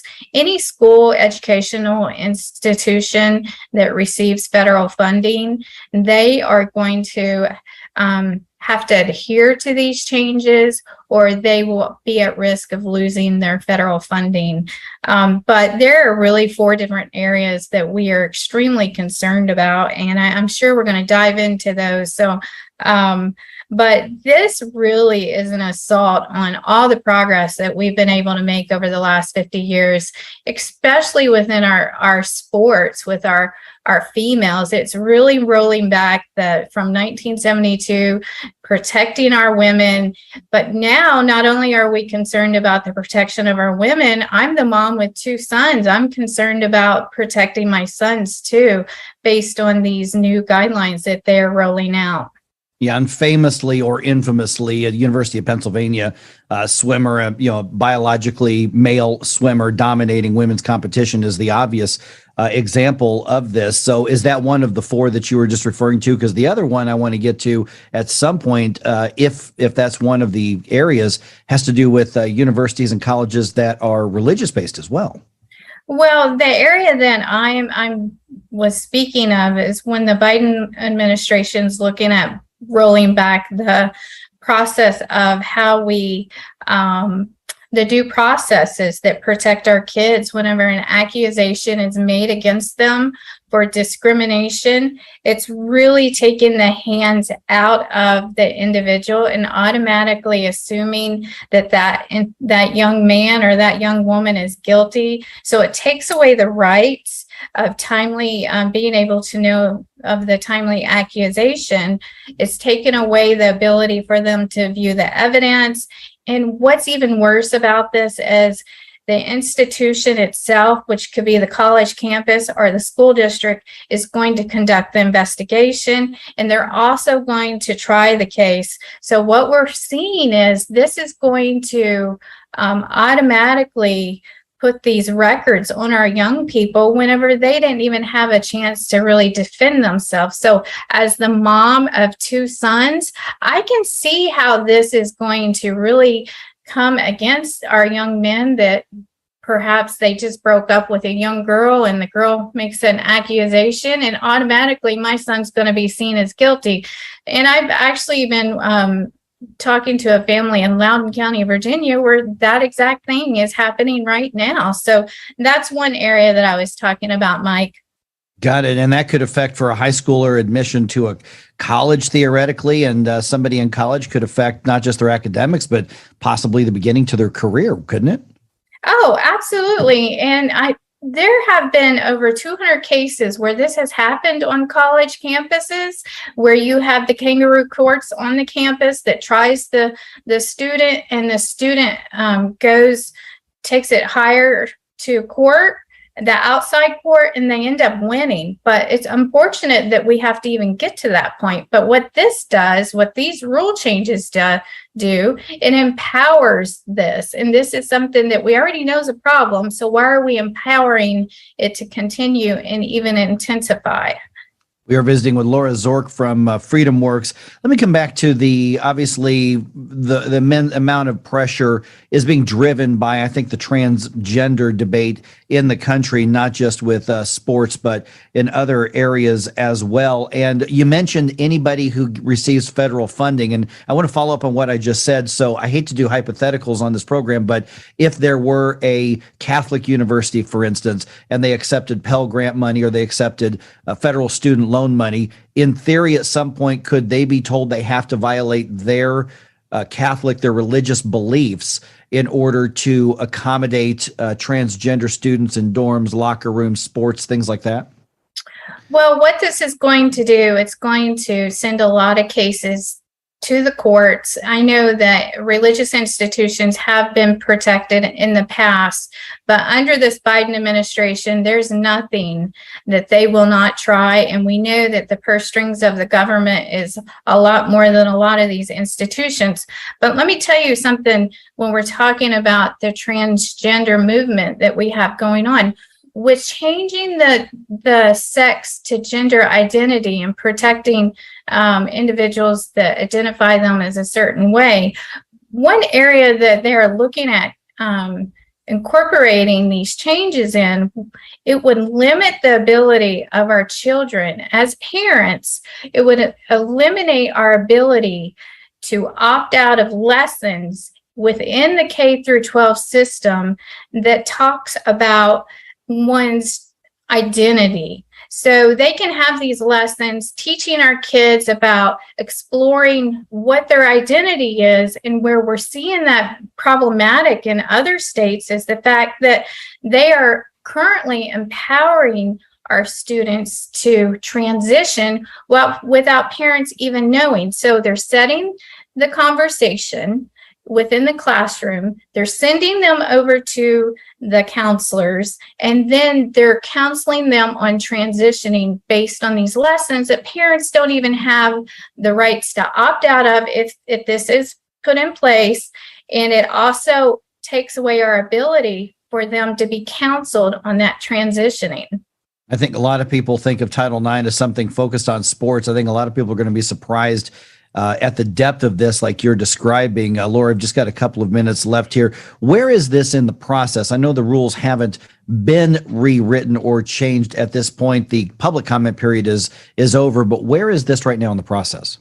Well, the wording has already been proposed by the Department of Education. So there was a 90-day written comment period, and that ended on September 12th.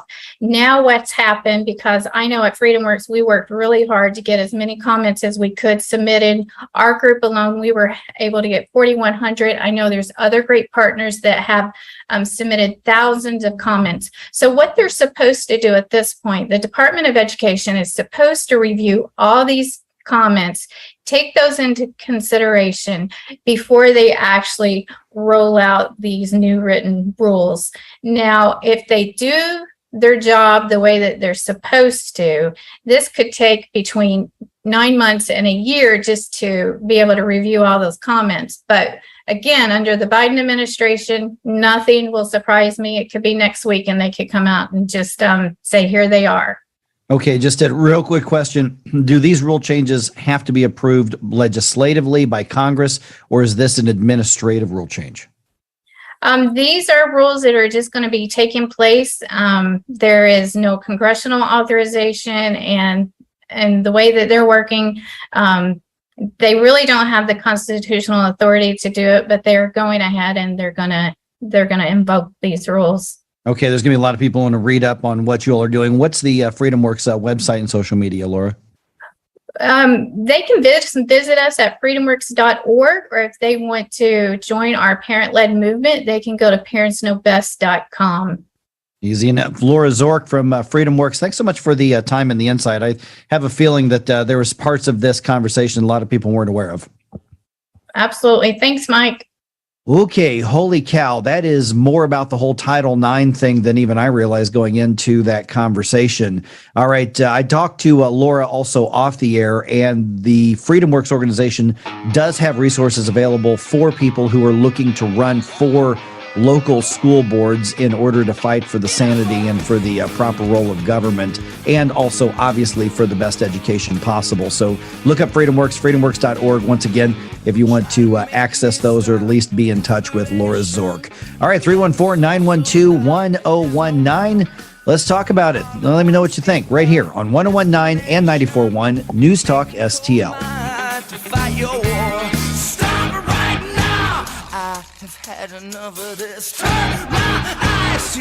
Watch us on our live stream using Rumble, Facebook, and Twitter.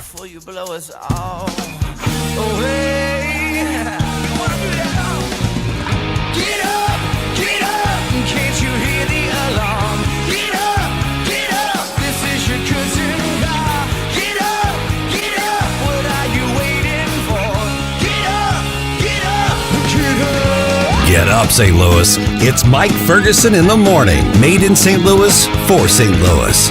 It's News Talk STL. You want to give me more information? From the Michaels Flooring Outlet Traffic Center. This report is sponsored by Blindster. 70 eastbound before Cary, there's an accident blocking the two left lanes. Traffic is at a standstill as you approach Jennings Station Road. 141 northbound at Schneider Drive, a crash in the left lane. Traffic is stop and go from Highway 21. 55 northbound stop and go Bayless to Gasconade. This is for ongoing construction work that has the roadway reduced to 2 lanes in that area. And 270 northbound at Gravois, there's an accident on the right shoulder. Traffic is stop and go as you approach 55. Do you need new blinds or shades? Blindster.com offers custom-made blinds, shades, and shutters shipped directly to you at prices less than big box retailers. Blindster blinds are easy to install and guaranteed to fit. Don't overpay for new blinds. Shop today and save big. Blindster.com. I'm Kat from the News Talk STL Traffic Center. Mike Ferguson here. Retirement should be a time you can relax. No more stress from work, but there's one thing you can't can't forget about when retiring. That's your money. Do you have enough saved to fund your income for life and keep up with inflation? How will you claim your Social Security benefits? And what about long-term care? The ClearPath Wealth Management Group at Stifel is here to help answer all of these questions. You can hear their latest views on the markets and investing during On the Money, hosted by Stifel financial advisors Bob Stockdale and Eric Robert, every Saturday morning at 9, right here on News Talk STL. They can help you get organized, guide you through critical retirement decisions, and create an investment portfolio designed around your needs. To schedule your free retirement plan consultation, go to clearpathinvesting.com. That's clearpathinvesting.com, or call 636-695-2650, 636-695-2650. Stifel Nicholas and Company Incorporated, member SIPC and NYSE. I'm Dr. TJ, owner of the Institute of Natural Health, co-owner of Optimal Nutraceuticals, and the host of Wellness 101. Wellness 101 is designed to cut through the nonsense and provide you common sense, science-based information regarding health and wellness. On the show, we discuss topics like thyroid health, gut health, hormone optimization, and many others. Our show airs Saturdays at 10 a.m. and 2 p.m. and Sundays at 11 a.m. and 3 p.m. right here on News Talk STL. For more information, visit us at inhstl.com. That's inhstl.com. Start a podcast for your business today with Epic STL Podcasts. Engage existing and potential customers, build trust in your brand, and drive traffic to your business. Log on to newstalkstl.com and click on the Epic STL Podcast button to learn more. Fox News commentary. A San Francisco firefighter wore an epic and true statement on his t-shirt, and of course, the left went berserk. I'm Tommy Lahren. More next. Help the Tunnel to Towers Foundation do good and never forget the sacrifices of America's heroes. Heroes like Misota's Familia, who couldn't wait to join the NYPD to protect her community. She proudly wore her uniform, but was ambushed and shot in the head in the line of duty, solely for the uniform she wore. She is survived by 3 children who received a mortgage-free home from Tunnel to Towers. Donate $11 a month to Tunnel to Towers at t2t.org. As a civil servant, you can wear pride in BLM paraphernalia, but don't you dare wear a t-shirt criticizing Joe Biden, especially if you work for a liberal city. Over the weekend, a San Francisco firefighter was spotted wearing a Let's Go Brandon shirt while at work fixing a fire hydrant. And of course, the keyboard warriors in the homeless city by the bay had a fit and threw a tantrum. Now the firefighter's department is involved and made a statement condemning the shirt and declaring he violated uniform policy. Concerned citizens of San Francisco want disciplinary action to be taken because apparently rampant crime, theft, homelessness, drug use, taxes, and regulation don't bother them, but a shirt criticizing our sleepy president set them over the edge. It's weird, though. The department itself sponsors pride shirts, and that advocacy is a political statement that may offend some with traditional values, but I guess those people don't matter. Just triggered green hairs who still love Joe Brandon. I mean Biden. I'm Tommy Lahren. Subscribe and watch your favorite News Talk STL shows. Mike Ferguson in the Morning, The Vic Porcelli Show, Columbo and Katie, Jones and Arps. Webcam streaming on Facebook, Twitter, Rumble. Subscribe and watch News Talk STL.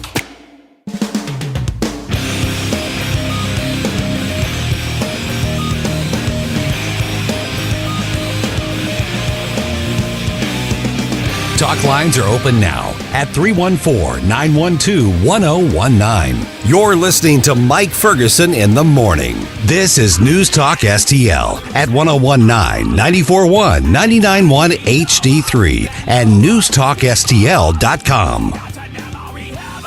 All right, 8:35. I want to bring up, I want to add to what we were talking about just a little bit earlier, Ken. And that is, I am personally sensing that across the board, I'm not talking about, people who are active, people who tend to listen to, political talk radio or watch, a lot of cable news or get involved in campaigns. I mean, those people know who they're working for. You're talking about everyday people. I'm talking about everybody. I am sensing there just isn't as much fire in the belly over the upcoming elections this year. Mm-hmm. As compared to other, whether it's 2020, 2018, 2016, around the St. Louis area. I'm just sensing that people aren't as fired up. Okay. And I know that some people don't like me saying that because, hey, these elections are important. There is a chance to throw Sam Page out of office. And I'm saying, yeah, that's why I'm bringing it up. Well, I would say, that's exactly the reason why you're bringing it up, to keep it in front of mind, because it needs to be with what's going on right now. So here are the questions I'm going to ask at 8:35. Okay, so be thinking about it. And I want to hear from you. I want to talk to you. 314-912-1019. One, are you sensing something different than I'm sensing? And secondly, are you as intense about the upcoming elections? Because we're just over 4 weeks. We're basically 5 weeks away from the midterm elections at this point. So are you as fired up? If you're not, let's talk about it. I'm not going to try to fire you up. I kind of want to know why. I want to get them fired. I want to give them a reminder about inflation. I want to give them a reminder about, I don't know, everything. See, and that's the thing is, I don't think it's a lack of understanding of what's happening. I think it's just a matter of engagement. And I don't know if it's a matter of, well, we all know how the elections are going to go. I think people are absolutely as tuned in. I'm just not sensing as much intensity about the actual elections. Yeah. And I want them to understand that if Sam Page is not the St. Louis County executive, what benefits do we have available to us if he's not? The fact of the matter is, and we'll talk about this more at 8:35, is that if Sam Page is not the executive of St. Louis County, government immediately gets better, and the couple of radicals on the county council are suddenly put in check. I mean, this isn't about we don't like the guy personally. This is about St. Louis County is now hostile to business. Yeah, it's about development. It's about economy. It's about everything. It's about, it is. I mean, there's so much at stake. But 8:35, we'll talk about that. It is 8:26 at the moment. By the way, I'm Mike Ferguson, and that is Ken Williams here as well. Speaking of politics and elections, opposition to a deal that Chuckie Schumer has made with Senator Joe Manchin. And this has to do with energy permits and drilling and developing and accessing energy. Well, that deal could mean that the federal government runs out of money this week. I love saying that. Awesome. I don't think it's going to happen, but that's what some people are saying. This is what potentially could happen. Sean Langell from Washington reports in this Fox report. West Virginia Senator Joe Manchin faces a test vote over his energy permitting plan. It must get 60 yeas or else Senate Majority Leader Chuck Schumer must strip that provision out of a stopgap funding bill in order to prevent a government shutdown this weekend. Well, then they'll have to explain why they'd rather shut the government down than have secured independence as far as in energy and be independent in energy. That's West Virginia Senator Joe Manchin telling Fox he had hoped he would get support from Republicans to get the measure across the finish line. For their part, some of the GOP have called the plan a payback scheme for Manchin's support of the Inflation Reduction Act. The proposed funding bill will keep the government open until December 16th. In Washington, Sean Langell, Fox News. Okay, so spoiler alert, they're going to come to a last-minute deal. I mean, it's going to happen. Whether or not this permitting thing is in there or not, I don't know. But Democrats own everything that's happening in politics right now, and they're not going to allow for a government shutdown 5 weeks before an election. Well, shame on all of them. I mean, both sides. Yep. You know, this whole thing, this has been going on for years where they have not had a balanced budget, and that's one of their primary jobs. Balanced budget, they haven't had any budget. Well, that's what I mean. Yeah. You know, and so whatever they do, you know, this is just to kick the can down the road a few more months or a few more weeks, whatever it is. Kick it down the road long enough to where somebody else has to actually answer for it. And that's been going on for years. Exactly. All right. You're also saying that Hurricane Ian is coming to landfall in Florida. And as a matter of fact, it's hitting right now. Looks like it's heading towards that Naples, Fort Myers area, and it's going to move up through, the Jacksonville area as well. And on Fox and Friends First this morning, Florida Attorney General Ashley Moody says, they're prepared. And Governor DeSantis is actually speaking to the media at the moment. She says they're prepared, for the actual weather side of this and the water side and the wind side and the potential damage side of this. But the biggest challenge that they've got right now is convincing people who live there long-term or permanently to get out of the way of the storm. One of the things we saw with some of our past storms is those who thought they could ride it out ended up being fearful for their lives when that water came in. And what happens is that a lot of times people refuse to evacuate, and that takes up first responders, puts them at risk, takes up resources there. Areas of Tampa Bay could get up to 10 feet of a storm surge, and they're expecting this could become a Category 4 storm by the time it hits the West Coast sometime tomorrow in Florida. So this is actually going to move up through the area. So I know there's a lot of people who have connections between St. Louis and, Fort Myers and Naples and places like that. And so if you've got a home down there, if you're one of the snowbirds, your stuff's going to be probably soggy and you're going to have some stuff to deal with when you get there. But hopefully everybody's out ahead of this enough that we can limit the loss of life. So with the toxicity of the left right now towards Ron DeSantis, do you think they're going to have any kind of blowback to him, no matter what he does in response to this? I think they're going to look for mistakes. Okay. Yeah, I think they will. I mean, will they? Yeah, I think they will. Floridians know that hurricanes are hurricanes, and Category 3, Category 4, it doesn't matter if you're R&D, you're doing the best that you can, whether you're Republican or Democrat. So will they try to do it? Yeah, I think they will, Kim. Oh, of course they Absolutely. Because Ron DeSantis, he's heading for the, Yeah, I mean, Governor DeSantis is, they're as scared of him as they are anybody in the country right now. Right. Without a doubt. Yeah. If you're looking for a job right now in Jefferson County, Fox C6 School District holding a job fair tonight from 5:30 to 7:30. They need dozens of employees. They are short-staffed in a lot of areas, like a lot of businesses and a lot of school districts and governments are. Everything from school bus drivers, to custodial work, to office work. They've got a lot of positions they need to fill. So if you show up at 849 Jeffco Boulevard, basically we're talking about the service center building. If you show up there between 5:30 and 7:30, you may land yourself a job. And rumor is that they're paying pretty well for these positions. They have to be. And it's Arnold's C6? Fox C6. Fox C6. Yep, Fox C6. All right, let's see here. Cardinals play the Brewers tonight, 6:40. Albert Pujols named National League Player of the Week for last week. Good for him. Awesome. And also, are you as fired up about these elections as you usually are? Let's talk about that. 314-912-1019. Watch us on our live stream using Rumble, Facebook, and Twitter. For podcast articles and more, find us on NewstalkSTL.com. Get up. It's Mike Ferguson in the morning. Made in St. Louis for St. Louis. It's News Talk STL. St. Louis's place to talk.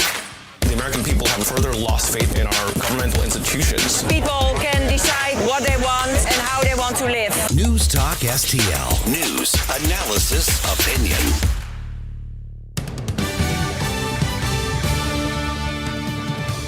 From the News Talk STL newsroom, I'm Joey Vasevich. Jeff Rorda, the St. Louis Police Union's business manager, announced yesterday he is leaving after nearly 12 years with the St. Louis Police Officers Association. The union's president thanked Rorda for his time and said that retired St. Louis detective Joe Steiger will be taking over as business manager on October 3rd.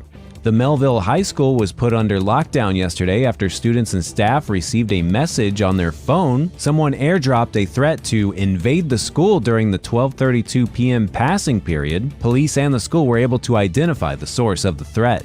Annie's Bakery in downtown Waterloo suffered heavy fire damage Sunday night. The bakery was closed when the fire broke out. The cause of the fire remains under investigation, and there were no reports of any injuries.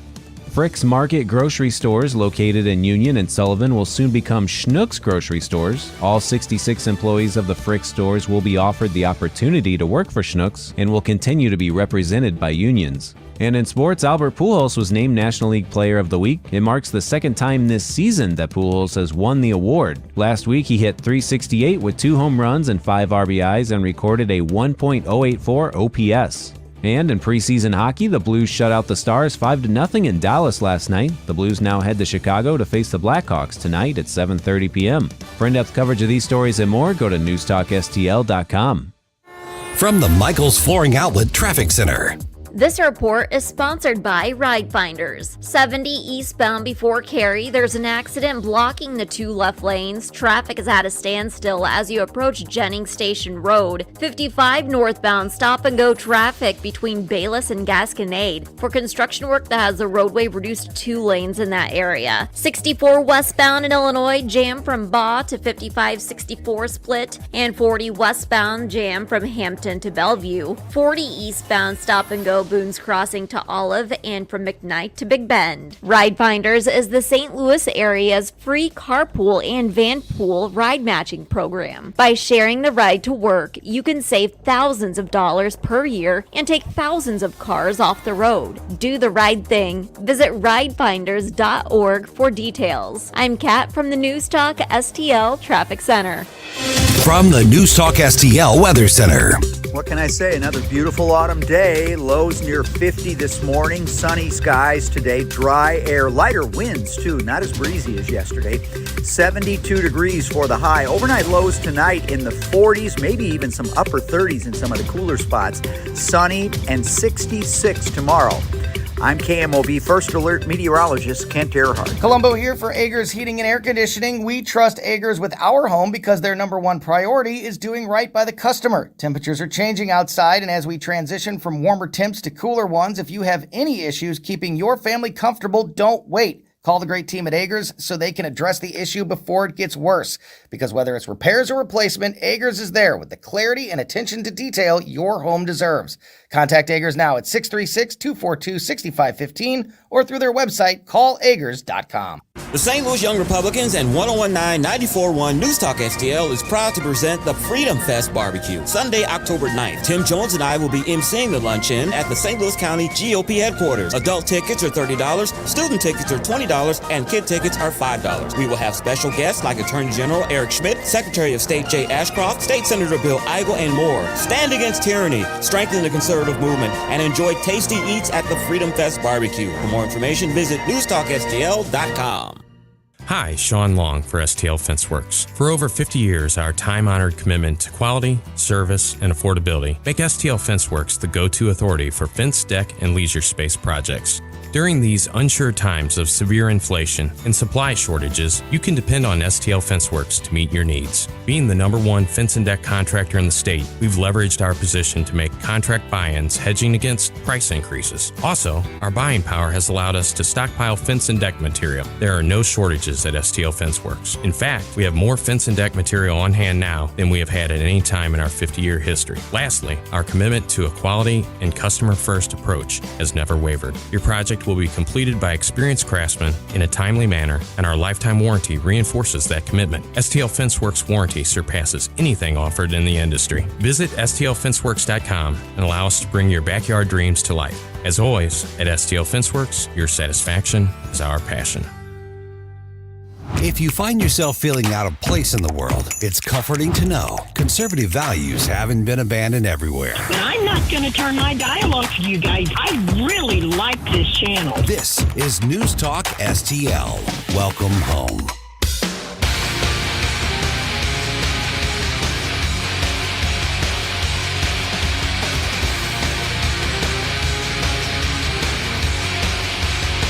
Talk lines are open now at 314-912-1019. Mike Ferguson in the morning. This is Newstalk STL at 1019, 94.1, 99.1 HD3 and NewstalkSTL.com.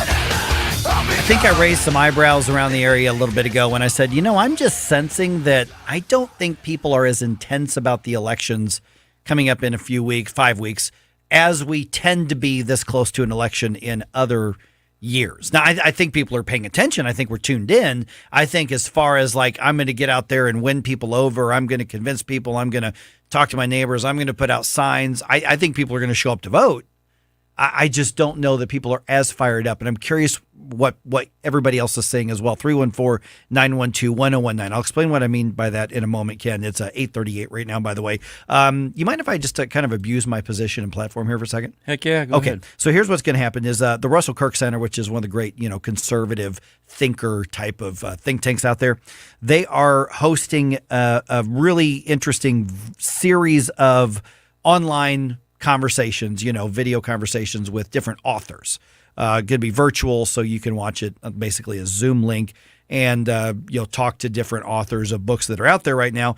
And so they're having their first one tonight. And the reason that I bring that up is because I have a very vested interest in this, in that the series kicks off tonight with my wife, whose new book, Black Liberation Through the Marketplace, which is a free markets approach to many of the racial divisions and racial, economic issues and social issues as well. And her book is, created kind of a buzz from what we can tell. So she's going to be the author that they're talking with tonight. Russell Kirk Center is in, where are they? This 7 p.m. Let me double check. I think this is 7 p.m. Central, actually. And it is, 7 p.m. Eastern. So it'll be 6 o'clock Central that conversation is going to happen. If you look up the Russell Kirk Center, it's a free thing. You can just check it out and be a pretty interesting conversation. Can you spell the Kirk, K-I-R-K? Correct. Okay. Yes. K-I-R-K. So Russell Kirk Center, of course, Russell Kirk, writing, some of the really kind of foundational, modern, conservative, pieces out there and books out there. So Russell Kirk was quite the writer. And so that's happening tonight, 6 o'clock our time. If you go to @AVP Radio Show, I've just retweeted their announcement, and I'm also going to put it up on my Getter account, which is @Mike on the Radio. If you are on Getter, I'm going to put that up in about, I'll put it up during the next information segment. So I'll put it up in 5 or 6 minutes. And if you haven't already followed me on either of those, please do so after you follow News Talk STL on all those platforms. Yeah. Okay. That's the end of my abusing my platform here. There was no abuse there. It was, I'm just saying, hey, my wife's book, she's being featured on this. I want to let people know about it. And I think you'll find it really interesting as well. Okay. So the reason that I brought up the question is, are people as intense? Because I'm not saying people are tuning out. I think there's a lot of people who normally in elections say, this is crucial. We've got to get out there to vote. We got to make sure grandma's going to get out to vote. We got to make sure everybody in my church is going to get out to vote. I'm going to make sure everybody who agrees with me in my work's going to get out to vote. And I think there's kind of I'll get out there to vote this year.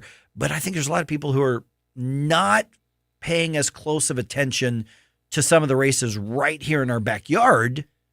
But they're watching this Dr. Oz race in Pennsylvania pretty close. They're watching the Herschel Walker race in Georgia because those are really interesting and they're full of drama and everything. And I think a lot of people are kind of taking some races for granted around here and maybe taking a little bit of a break. And the thing is that if you're convinced that, for instance, if you're looking at, the race with Cory Bush, that's stacked so heavily for the Democrats that I can see a lot of people going, whatever. I don't think you should. Ann Wagner's race, I understand that. Eric Schmidt's race. Reality is that if enough people go, not a big deal, well, then a race that should be, safe is at risk, or a race that could be in reach stays out of reach. Yeah. Here's the bigger part, though. There are a couple of races in the area that are within reach, and I'm thinking of the St. Louis County executive race. Yeah. To me, this is one of the most important races in the entire, maybe the most important race in the St. Louis area. There is a chance, as haphazard and as bizarre as this election's been, that we could get rid of Sam Page out of that office. It's going to be really, really hard, but if there's a lot of people who are like, I'm just not as fired up this time, okay, I get it, but you need to be tuned in and connected. And if you're still not sold, on Mark Mantovani because you're a Republican or you're a Democrat who's mad because he's running as a Republican, but you like Mark Mantovani, let's have those conversations now. And I just noticed, for instance, in my neighborhood, we usually have yard signs for campaigns up and down the road. I don't see any right now. I drive around because I live in the eastern part of St. Louis County. I mean, I'm like 3 blocks outside of the city, and I'm not seeing those things. I drive out in Western County, St. Louis County. I drive around. I see a few more in St. Charles County, but I'm just not seeing as much. I'm not seeing as much right now. Well, two things. One, you brought up the whole, lawn signs and the visual things that happen during a campaign and the candidacy and all that. Right. And I think that falls on the shoulders of the campaigns a little bit more. I think they should be doing more of it. One thing I've noticed is that you don't see defined Republican, Democrat. Mm-hmm. You know, you don't see that hardly at all anymore. You just see the name of the person, the sign, and it's independent, and you just think, okay, well, I guess I don't know who they are, but I guess they must be something. Yeah. So I could vote for them. I don't know, you know. And the second thing, Mike, is that I think, like I talk to people around me and people that are like-minded and people who are Democrat. I got a lot of people on the left. You're in Afton. In my family, yeah. And I know the people who are on the right, they want change. They definitely are engaged. Even the people who are passively engaged, they're still engaged knowing why the inflation rate is the way it is. Okay, things like that. The people on the left, they're not going to admit it, but they will say to me, look, you know, I know Biden sucks. Right. And I'm probably not going to vote for him, but I cannot show that's the way I'm going to do it. Well, you know, yeah, so. and you know, I think there are a lot of people like that. I mean, you know, I said I've got a couple, you know, friends, and one in particular. I kind of look at him as kind of representative and a gauge of, you know, that sort of blue collar, you know, liberal Democrat, not fringe, definitely not extreme, and he's you know, keeping an eye on stuff, but he's not really as fired up as in other areas. All right, who we got here? Steve. Hey, Steve, you're on News Talk STL. Guys, good morning. Howdy. I wanted to comment on this subject. I agree with a lot of what you're saying. I think there are a couple other factors, though. In addition to that, one is that because we've been out canvassing every weekend for the last month and a half at least. Well, good for you. Yeah. For the campaign I'm working with, and so have a lot of others. But number one, on the signs, most signs, especially in neighborhoods where there's some rules and regulations, we have free speech, but they also kind of limit that issue. They don't go up until a month before the election. So, you know, we've got a list of people who want signs, and they'll be put out probably, you know, the last week or so in September we'll be out delivering those. So that's one thing to keep in mind with the signs. That's interesting. Yeah, I just know in my neighborhood, people put them out way early, and I'm just not seeing it this time. And I didn't see him hardly at all during the primary, which is what caught my attention. And I think that part of that is also, I don't know if it's necessarily all a lack of enthusiasm, but Ken just touched upon it briefly while I was on hold, and I think there's a lot of people who, number one, are kind of burned out by all the Trump hate and all the negativity and divisiveness, and they don't want to be, you know, they may be voting the right way, but they don't want to speak out. They don't want to put a sign in the yard because their neighbors are going to be hating on them. You know, I've had neighbors that don't speak to me anymore. Isn't that amazing? Isn't that amazing, a sign Steve? up for certain people, and I go ahead and do it because I don't care, but a lot of people do. You know, they want to get along and be friends with their neighbors. I do too, but not at the expense of my own integrity. But then also, you know, there's just there is a feeling out there. I think just people are kind of burned out by all this crap, and it does wear on you emotionally. And you know, people want to live their lives and they want to raise their kids. And I think that a lot of people, when I'm canvassing, I ask if there's any issues with state. I'm working for state senator and state rep candidates, and people, when I ask if there's any issues, any questions they have, most of them just say no, not really, which indicates they're either not engaged, uninformed, or they just don't want to say because they don't want to get into a discussion. So, yeah, it's hard to untangle all that stuff because I think there are a lot of factors. But I think what Ken touched on with call it an intimidation factor or wanting to, not start a fight factor or something like that. I think that is definitely in there also. Yeah. Hey, Dave. I think it's a good thing to bring up, and I'm glad you did. I think it does need some discussion, and we do need to make sure people are going to respond by getting out to the polls, whether they put a yard sign in their yard or not. Yeah, definitely. That's why I think we ought to be talking about it now. Just my 6 cents. Dave, I got to get to an information segment. Hey, appreciate you being part of the program. All right, thanks, Steve. Paul Kurtman's going to be in for Vic Porcelli at 9:04, but we still got a few minutes to get your thoughts in on this here. 314-912-1019. Mike Ferguson in the morning on News Talk STL.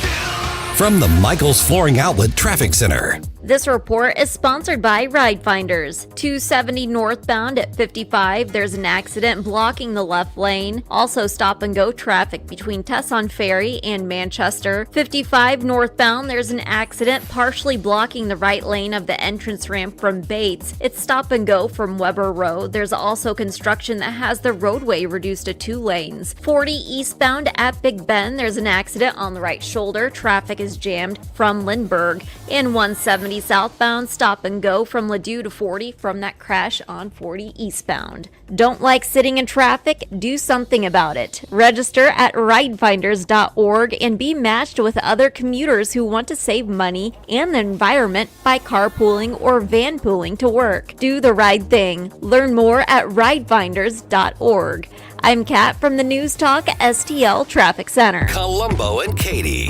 Just over 40 days to the midterm elections, so what does the president plan to do in that time to bring voters back to his side? We'll ask White House correspondent Christian Daytalk that question Tuesday at 2:20. Weekdays at 2 on Newstalk STL. Life insurance is one of those things that just about everybody needs, but few people actually have. Hey, if you die unexpectedly without life insurance, guess what? You'll leave your family with even a bigger mess. Life insurance will help replace your family's income. It'll help cover burial expenses. Life insurance can even help pay off debt like credit cards and medical bills. Life insurance can even pay for college. And if you own a business and you die, life insurance can help your business from collapsing. It can even help cover estate taxes. Life insurance has never been more affordable and needed. Plus, you can always shop around even if you have a plan and save some money. So call the Life Insurance Quote Line right now for free pricing information. 800-979-3060. 800-979-3060. 800-979-3060. That's 800-979-3060. For $1 a day, if any covered appliance breaks in your home, we guarantee to fix or replace it. All makes and models, washers, dryers, refrigerators, air conditioners, and more. Guaranteed to be fixed or replaced for $1 a day. Call the Home Service Club now for free information. 800-399-3701. 800-399-3701. 800-399-3701. That's 800-399-3701. The candidates. We're going to win this campaign. The issues. Gas prices, Biden inflation. The election news, analysis, and opinion you won't get anywhere else. Decision 2022 happens. There's a backlash coming on News Talk STL.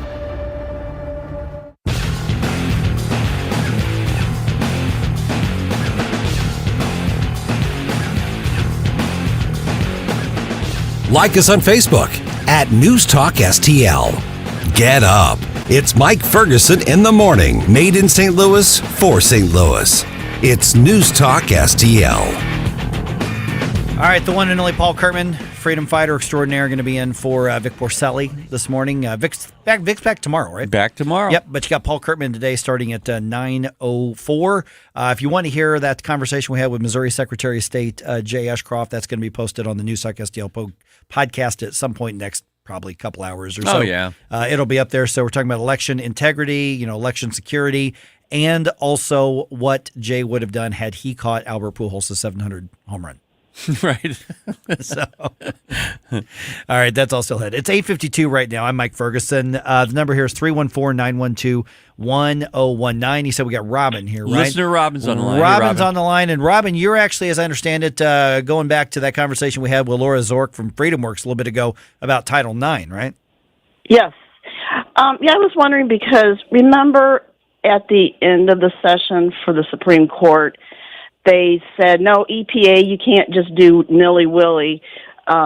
You have to go through Congress. Mm-hmm. So doesn't the school board or the Board of Education, whatever it is, don't they have to do the same thing? Can they just make up these rules and say, hey, this is what we're going to do? Yeah, you're talking about the U.S. Department of Education. And Yeah. we touched a little, just a tiny bit about that with Laura in that conversation. The short answer is not really, but the bigger answer is Congress can do something about it if they wanted to get in, because there are administrative policies and then there's statute and law. But Congress is supposed to have the control over the, as far as these policies go. You don't switch the policies with every president, but that's exactly what's happening. So what's happening right now is that they had the public comment period, which is over. And so the Biden administration now basically wants to rewrite these rules. Congress can do something about it. Whether they will or not, I don't know, but they actually can rewrite some things. I mean, Betsy DeVos and the Trump administration rewrote some things in a better direction when they were in office as well. So the short answer is they actually can, but there has to be made clear that there is a massive political cost to do it. But Congress needs to be able to step up and jump in and grab the reins from some of this. And because what we're talking about is matters of public policy. It is matters of budget and spending, and the House of Representatives controls the spending, and they need to be able to get in there and say there's going to be a price to pay for this. And that's what I was going to say is couldn't Congress just say, okay, yeah, whatever you pass, we're just going to defund it? Yes, they can do that. Okay. Absolutely, they can do that. Robin, I don't know if that answers your question or not. Yeah, I mean, it doesn't make me happy because I think that Congress is supposed to be supporting the people, and I don't like these government agencies, and we know how it's going to end with Biden. It's going to be all bad. Robin, you need to vote in November. You know what? I want to mention something about that. With the signs, there's an unwritten rule that you're supposed to wait a month before, so we got October 8th and on. But the Democrats never go by that, so not seeing hardly any Democrat signs really says something about them. I see one near my house, one, because I now live, my neighborhood got moved from Cori Bush's district to Ann Wagner's district. And so I see one sign, and it is a Democratic sign. It's for Trish Gumby, who's challenging Ann Wagner, but that is the only sign I see. And I usually see signs everywhere. And in where I live, in the primaries and the general, nobody waits for that 30-day thing, and I'm not seeing anything. Maybe it'll change in a week and a half. I don't know, but I'm not seeing it right now. Yeah. Okay. Hey, Robin, thank you for listening. Thank you so much. Oh, you have a good one. And for being a part of the show. So, and actually thanks, Robin, something Robin just said is actually, I don't know if she realized she was going to be that constitutional when she said the House is supposed to represent the people. Yeah. That's precisely when the founders wrote the Constitution and created the House of Representatives. That is precisely what they were supposed to do. The Senate was supposed to represent the states. The House is designed to represent the people. So I think Robin, said that as a matter of ethics and morality and good government. She's right. But that is actually one of the most foundational parts of our constitutional republic. The way that it was designed is that the House is supposed to do exactly what she said, but they don't. What a novel idea, Mike. Yeah. I think it's so interesting. Well, the funny part is when you study the Constitution, yeah, and you look at all the checks and balances that were written into the Constitution, every part of it was designed to do one thing, and that was limit government. Isn't that interesting? It's almost like a higher power had something to do with the writing of that document. Isn't that weird? We keep messing it up. Right. We keep trying to anyway, yeah. One of these days, I want to have the grand debate, and because I know my opinion is probably going to be unpopular on this, which is why I'm saying it with a minute and 10 seconds to go on the show. But I think we messed up when we changed the Constitution to directly elect United States senators instead of having the states choose the senators, because it threw off that balance. Because when the states chose their senators and the senators were directly accountable to the states were very jealous of their power when they said, whoa, that's our job, not your job. And they actually, along with the people responding to the House, that actually kept government in check better. That just sounds like a really interesting conversation to be I had. think it will be. I'd love to do that one of these days, probably after the election. Yeah. Now, the system is we directly elect, so you need to get out and vote in the U.S. Senate Yes. race. I just think the Founding Fathers actually got that one right. All right, the one, the only, Paul Kurtman filling in for the one, the only, Vic Porcelli, right here on the one, the only, Newstalk STL 1019 and 94.1.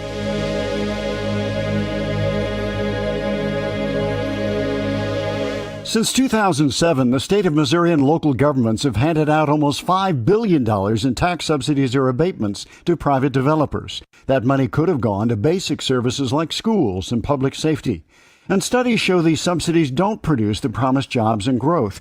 If developers want to build a sports stadium or shopping mall, why should they be given our tax dollars to do it? It's time to reform economic development subsidies. The Show Me message has been brought to you by Show Me Institute and Show Me Opportunity. In times of economic uncertainty and chaos, your money means nothing. You may not even be able to get it from your bank or ATM. And the money you do have in the stock market will go down and down. What you can bank on is gold and silver. Gold and silver have been a reliable and trusted form of currency for thousands of years. Gold and silver have never been worth zero, and typically gold holds its value during economic turmoil. Call the Gold Hotline now and learn how to protect your money and your assets with gold and silver, and learn how